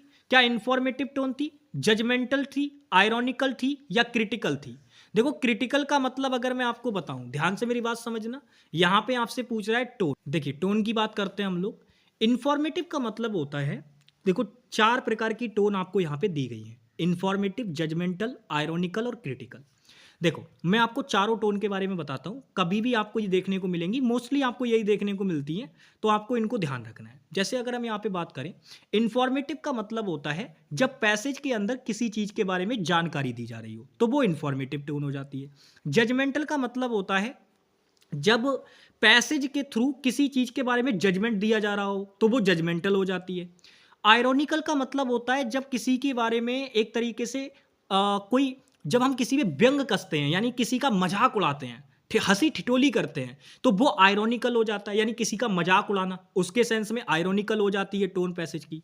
और क्रिटिकल का मतलब होता है जब हम किसी को क्रिटिसाइज करते हैं, यानी पैसेज के अंदर जब ऐसा समझ में आने लगे कि यहाँ पे किसी को क्रिटिसाइज किया जा रहा है, तो उस सेंस में पैसेज की जो टोन हो जाती है वो क्रिटिकल हो जाती है, यानी किसी की एक तरीके से अगर हम बात करें तो उसकी इंसल्ट वगैरह करना उस पैसेज के थ्रू, किसी बात को आप लेके किसी की इंसर्ट कर रहे हैं, तो वो चीज़ें मतलब आपकी क्रिटिकल टोन हो जाती है पैसेज की। तो यहाँ पर फिलहाल अगर मैं बात करूँ तो आपको स्टील इंडस्ट्री के बारे में कंप्लीट इंफॉर्मेशन दी गई है कि स्टील के क्या यूजेस होते हैं, कैसे ये बनती है, क्या इसके गुण हैं, सारी बातें आपको बताई गई हैं, यानी आपको इंफॉर्मेशन दी गई है भाई। तो इंफॉर्मेशन दी गई है तो इसकी टोन कैसी हो जाएगी, इंफॉर्मेटिव हो जाएगी। ठीक है, इसकी टोन कैसी हो जाएगी, इंफॉर्मेटिव हो जाएगी। अब देखो, मैंने जैसा कि आपसे कहा था पहले वाले पैसेज पे मैंने बताया था, टोन पूछ सकता है, स्ट्रक्चर पूछ सकता है, और आपसे टाइटल पूछ सकता है। तो अब आपसे क्या पूछ लिया, स्ट्रक्चर पूछ लिया इसमें। तो बताओ स्ट्रक्चर क्या होगा भाई। तो अगर आप नोटिस करोगे स्ट्रक्चर के कुछ टाइप होते हैं, जैसे सिक्वेंसल होता है, डिस्क्रिप्टिव होता है, क्लासिफिकेशन होता है, कॉज एंड इफेक्ट होता है। तो याद रखना, एक मेरे भाई क्वेश्चन वाला भी होता है, क्वेश्चन एंड आंसर वाला। तो यहां पे क्या क्वेश्चन एंड आंसर वाला था कि कोई व्यक्ति क्वेश्चन पूछ रहा है, फिर दूसरा व्यक्ति उसके आंसर कर रहा है, फिर उसने क्वेश्चन पूछा फिर आंसर बोला, क्या ऐसा कुछ था, नहीं। सिक्वेंशियल का मतलब होता है जब हम सीन 1, सीन 2 या first set, second set, third set ऐसे करके जब हम कोई बातें बताते हैं तो वो सीक्वेंस में हो जाती है कि पहले सीन में ये वाली बात हुई, फिर दूसरा सीन शुरू हो गया, फिर उसमें ये वाली बात हुई, फिर तीसरा सीन शुरू हो गया। तो ऐसे करके जब बातें होती हैं तो वो सिक्वेंशियल हो जाता है। क्या ऐसा कुछ था हमारे पैसेज के अंदर, बिल्कुल भी नहीं मेरे भाई। तो ये हो गया खत्म। क्या कॉज एंड इफेक्ट के बारे में कोई बात की गई, यानी किसी चीज के पहले कारण बताए फिर उसके परिणाम बताए जा रहे हैं कि भाई इस चीज का ये कारण था और इसके ये परिणाम हो सकते हैं। क्या कारण परिणाम बताए जा रहे थे क्या। चलिए भाई, क्लासिफिकेशन का मतलब होता है जब उसमें कुछ वगैरह चीज़ों को रिप्रेजेंट करके दिखाया जा रहा हो, उनको वर्गीकृत किया जा रहा हो, यानी चीज़ों को डिवाइड करके दिखाया जा रहा हो कुछ चीज़ों को। तो ऐसा भी इसमें कुछ नहीं किया गया, तो ये भी आंसर नहीं बनेगा, ये भी नहीं बनेगा, सिक्वेंशियल वाला भी नहीं बनेगा। यहाँ आंसर बनेगा डिस्क्रिप्टिव, क्योंकि डिस्क्रिप्टिव का मतलब होता है जब आप किसी चीज़ के बारे में डिस्क्राइब कर रहे होते हैं। तो मेरे भाई इस पूरे पैसेज के अंदर स्टील के बारे में ही डिस्क्राइब किया गया है, तो इसी वजह से आंसर क्या होगा, सेकंड वाला ऑप्शन। और मोस्टली अगर आप नोटिस करोगे ना तो आपसे जो एक तरीके से पैसेज वगैरह पूछता है तो वो डिस्क्रिप्टिव ही ज़्यादा पूछता है। ऐसा नहीं है कि और कोई से पूछ नहीं सकता, बट डिस्क्रिप्टिव स्ट्रक्चर के ज़्यादा ही पूछता है। ठीक है, ये ध्यान रखना। तो ये अपने दिमाग में फिट कर लो, अगर कभी भी स्ट्रक्चर पूछे तो मोस्ट ऑफ केसेस में वो आपसे डिस्क्रिप्टिव वाला ही पूछता है, तो वो एकदम आपके फ्री के नंबर हो जाएंगे, उनको ध्यान रखना। चलो, तो अब हम लोग चलते हैं पैसेज नंबर 3 पे, शुरू करते हैं। आप मेरे साथ अपने मन में बार बार बढ़िया तरीके से इसको पढ़िए और मैं भी आपके साथ इसको पढ़ रहा हूं। तो कह रहा है, on woody plants known as vines luscious smooth skin varies called grapes grow in dense clusters. In particular, grapes are grown in France, Italy, Spain, Australia, Chile, Romania, Georgia, South Africa and California, all of which have warm summers and moderate winters. Okay. फिर कह रहा है, table grapes are larger and sweeter grapes that are intended for fresh consumption. To create wine, 80% of grapes are crushed. Okay. crushed कर दिया जाता है उनको, मतलब पीस दिया जाता है बिल्कुल। आगे देखो, कह रहा है the fermentation process turn grapes into wine. Okay, फिर कह रहा है टू मेक रेसेंस। रेसेंस का मतलब होता है जो किशमिश होती है उसको बनाने के लिए। तो फिर कह रहा है grapes must also be dried, यानी अंगूरों को क्या किया जाता है, सुखाया जाता है। अच्छा, फिर कह रहा है ग्रेप्स रिपन। रिपन का मतलब होता है पकना। ठीक है, तो grapes ripen in the area of California in August, यानी कैलिफोर्निया में जो अंगूर पकते हैं वो कब पकते हैं, अगस्त में पकते हैं। भाई ये इंपॉर्टेंट पॉइंट मार्क करते हुए चला करो, ये दिमाग में आपके मार्क होते चलने चाहिए तुरंत के तुरंत, ताकि आपको इंपॉर्टेंट पॉइंट फाइंड आउट करने आने चाहिए, क्योंकि उन्हीं से क्वेश्चन पूछेगा एग्जामिनर। अब आगे देखो, कह रहा है they are cut from the vines and left on trees to dry for 2 और 3 वीक्स, यानी उनको क्या किया जाता है, वाइन से कट किया जाता है और मेरे भाई उनको ट्रे में रख दिया जाता है लगभग 2 या 3 हफ्तों के लिए। So to transform them into raisins, और फिर वो क्या होती है, किशमिश में बदल जाती हैं। They are further cooked and steeped in particular treatments. According to studies 1 acre of grapes can make roughly 50 15,000 glasses of wines on average. यानी वो बता रहा है कि एक स्टडी के अनुसार 1 एकड़ अंगूर में आप रफली कितनी वाइन बना सकते हैं? 15,000 ग्लासेस वाइन के बना सकते हैं औसतन। फिर कह रहा है grapes of the Thompson, Flame, Ruby और फिर कह रहा है Perlette and Tokay varieties are popular. तो यहां पे बता रहा है कि ग्रेप्स की कौन कौन सी वेराइटीज पॉपुलर है। तो थॉमसन है, फ्लेम है, रबी है, पैरलेट है, टॉकी वेराइटीज है, तो ये पॉपुलर है मेरे भाई। आगे देखो, तो अब अगर आप नोटिस करोगे तो जरा मुझे इसे देखकर ये बता दो, आप ये बता दो मुझे कि इसमें पैसेज के अंदर क्या था ऐसा, इसके अंदर बात किस चीज की हुई, इस पैसेज में क्या था। तो आप कहेंगे भैया जी बस कुछ नहीं था, पूरी तरीके से इसमें यह बताया गया कि ग्रेप्स की बात हुई, इसमें बताया गया कि अंगूर से क्या क्या हो सकता है। तो आपको बताया गया कि अंगूर से वाइन बनती है, अंगूर से ही मेरे भाई रेसेंस बनती है जिसे हम किशमिश कहते हैं, और कैसे बनती है, क्या प्रोसेस होता है, सारी चीजें की बात की गई। यानी अल्टीमेटली ये पूरा का पूरा जो आपका जो पैसेज था वो एक तरीके से ग्रेप्स से रिलेटेड था, अंगूर की खेती से रिलेटेड था, उससे वाइन कैसे बनती है, किशमिश कैसे बनती है, यही चीजें बताई गई। तो अंगूर की खेती से रिलेटेड ये था। तो चलिए बनाते हैं इसको। क्वेश्चन नंबर 42, इसका आंसर कीजिए। तो क्वेश्चन पूछ रहा है, कह रहा है in which region do grapes ripen in August. तो कह रहा है कौन सा वह क्षेत्र है जिसमें अंगूर जो है वो पकते हैं अगस्त में। तो आपको याद होगा मैंने अभी पीछे पढ़ाया था और मैंने कहा था इंपॉर्टेंट पॉइंट्स को नोट करते हुए चलना। तो भाई अभी तो मैंने बताया था जो अंगूर होते हैं वो अगस्त में कहां पकते हैं। तो आप कहेंगे भैया जी कैलिफोर्निया में। हालांकि होते चिली, ऑस्ट्रेलिया, फ्रांस में भी हैं, लेकिन अगस्त में कहां पकते हैं? कैलिफोर्निया में। तो हमारे क्वेश्चन का राइट आंसर क्या हो जाएगा? Third option. अच्छा नेक्स्ट देखते हैं, कह रहा है what does the fermentation process do. यानी जो फर्मेंटेशन प्रोसेस होता है हिंदी में इसको बोलते हैं किण्वन। ये आपको केमिस्ट्री में पढ़ाया जाता होगा, इसके लिए कीटोन यूज किया जाता है। तो मुझे बताइए, कह रहा है what does the fermentation process do, यानी जो फर्मेंटेशन प्रोसेस होता है वो क्या करता है। तो क्या वो अंगूर को बड़ा कर देता है? बिल्कुल भी नहीं। क्या वो अंगूर को वाइन में बदल देता है? बिल्कुल मेरे भाई, बिल्कुल ठीक बात है, सेकंड वाला ऑप्शन राइट होगा इसका। क्योंकि फर्मेंटेशन प्रोसेस जो होता है वो अंगूर से वाइन बनाने के लिए यूज किया जाता है। और ग्रेप्स को रेसेंस में बदल देता है? बिल्कुल भी नहीं, उसके लिए तो ड्राई किया जाता है अंगूर को। उसके लिए अंगूर को क्या किया जाता है? ड्राई किया जाता है, सुखाया जाता है। अंगूर को पीसा जाता है? बिल्कुल भी नहीं। फर्मेंटेशन प्रोसेस की बात हो रही है, ठीक है। तो फर्मेंटेशन प्रोसेस से अंगूर जो होते हैं वो किस में बदल जाते हैं? वाइन में बदल जाते हैं, ठीक है भाई। तो आंसर हमारे क्वेश्चन का क्या होगा? सेकंड वाला ऑप्शन। नेक्स्ट आगे चलते हैं हम लोग। ये क्वेश्चन नंबर आपका 44 है, इसके बाद एक क्वेश्चन और बचा है, फिर हमारा ये सेशन खत्म हो जाएगा। तो क्वेश्चन पढ़िए, कह रहा है based on your reading of the passage select the most appropriate word which best describes. तो कह रहा है कि भाई जो आपने ये पैसेज पढ़ा, इस पैसेज को पढ़ने के बाद आपको लसियस वर्ड का बिल्कुल वो वर्ड बताना है जो इसको बहुत अच्छी तरीके से डिस्क्राइब कर दे। देखो लसियस वर्ड का अगर मैं आपको मीनिंग बताऊं तो एक तो सेक्सफुल डिजायर के सेंस में होता है, और दूसरी चीज अगर मैं आपको बताऊं तो ये रसीले का भी मीनिंग करता है। अगर पॉजिटिव सेंस में मैं इसका मीनिंग बताऊं तो लसियस का मतलब रसीले के सेंस में आता है भाई। स्मूथ चिकना होता है, लार्ज बड़ा होता है, सॉफ्ट एक तरीके से मुलायम होता है, कोमल, जिसे हम टेंडर भी कहते हैं। फिलहाल हमारा आंसर क्या होगा? जूसी, ठीक है। जूसी हमारे क्वेश्चन का राइट आंसर होगा। चलिए नेक्स्ट बात करते हैं, और ये लास्ट क्वेश्चन है।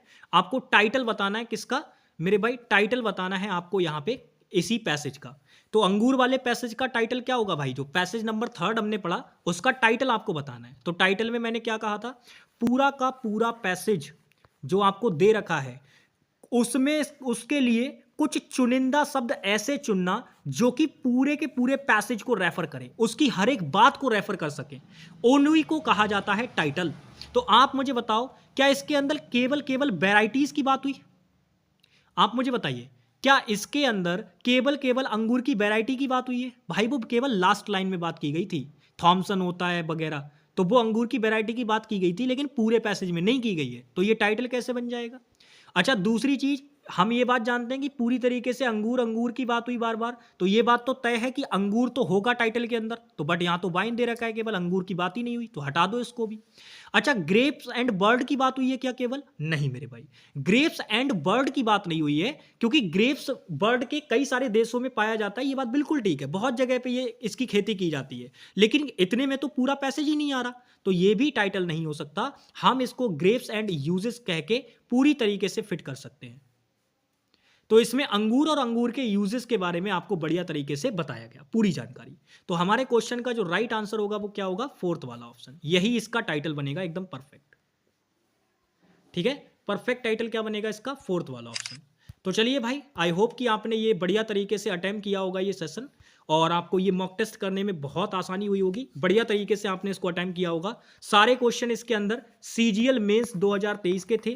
यहां से आपको अंदाजा लग गया होगा कि सीजीएल मेंस 2023 में किस लेवल के क्वेश्चन पूछे जाते हैं और किस तरीके से क्वेश्चन पूछे जाते हैं, सारी चीजें आपको अंदाजा लग गया होगा। हाँ, इसके अंदर एक तरीके के क्वेश्चन नहीं पूछे गए थे, वो थे पीक्यूआरएस। तो सीजीएल मेंस 2023 में पीक्यूआरएस के क्वेश्चन नहीं पूछे गए। रीजन क्या रहा कुछ नहीं पता भाई, नहीं पूछे तो नहीं पूछे, तो कोई दिक्कत नहीं है।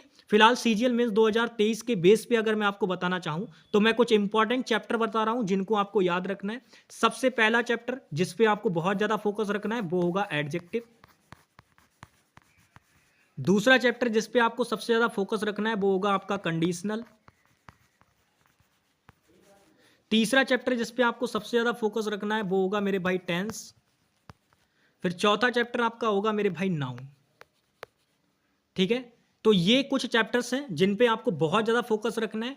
एडजेक्टिव को मेरे भाई अच्छे से करके जाना, आर्टिकल चैप्टर को देख लेना, आर्टिकल चैप्टर भी इंपॉर्टेंट है, यहां से भी क्वेश्चन बनते हैं। प्रेपोजिशन और फ्रेजल वर्ब देख लेना, यहां से भी इंपॉर्टेंट क्वेश्चन बनेंगे काफी। तो बस ये कुछ चीजें हैं जिनको आपको ध्यान रखना है। बाकी मिलते हैं आप लोगों से कल एक बेहतरीन सी क्लास में, और मैं कोशिश करता रहूंगा भाई, अगर लाइव हो जाएगी तो मैं लाइव कर दूंगा, वरना बिल्कुल आपको जैसे मैंने कहा है कि शाम 8 बजे के टाइम आपको क्लास देखने को मिलेगी, तो 8 बजे मैं उसको प्रोवाइड करा दूंगा आपको। ठीक है, बिल्कुल परेशान नहीं होना है। तो चलिए मिलते हैं आप लोगों से नेक्स्ट क्लास में, तब तक के लिए बाय बाय, टेक केयर, जय हिंद प्यारे भाई।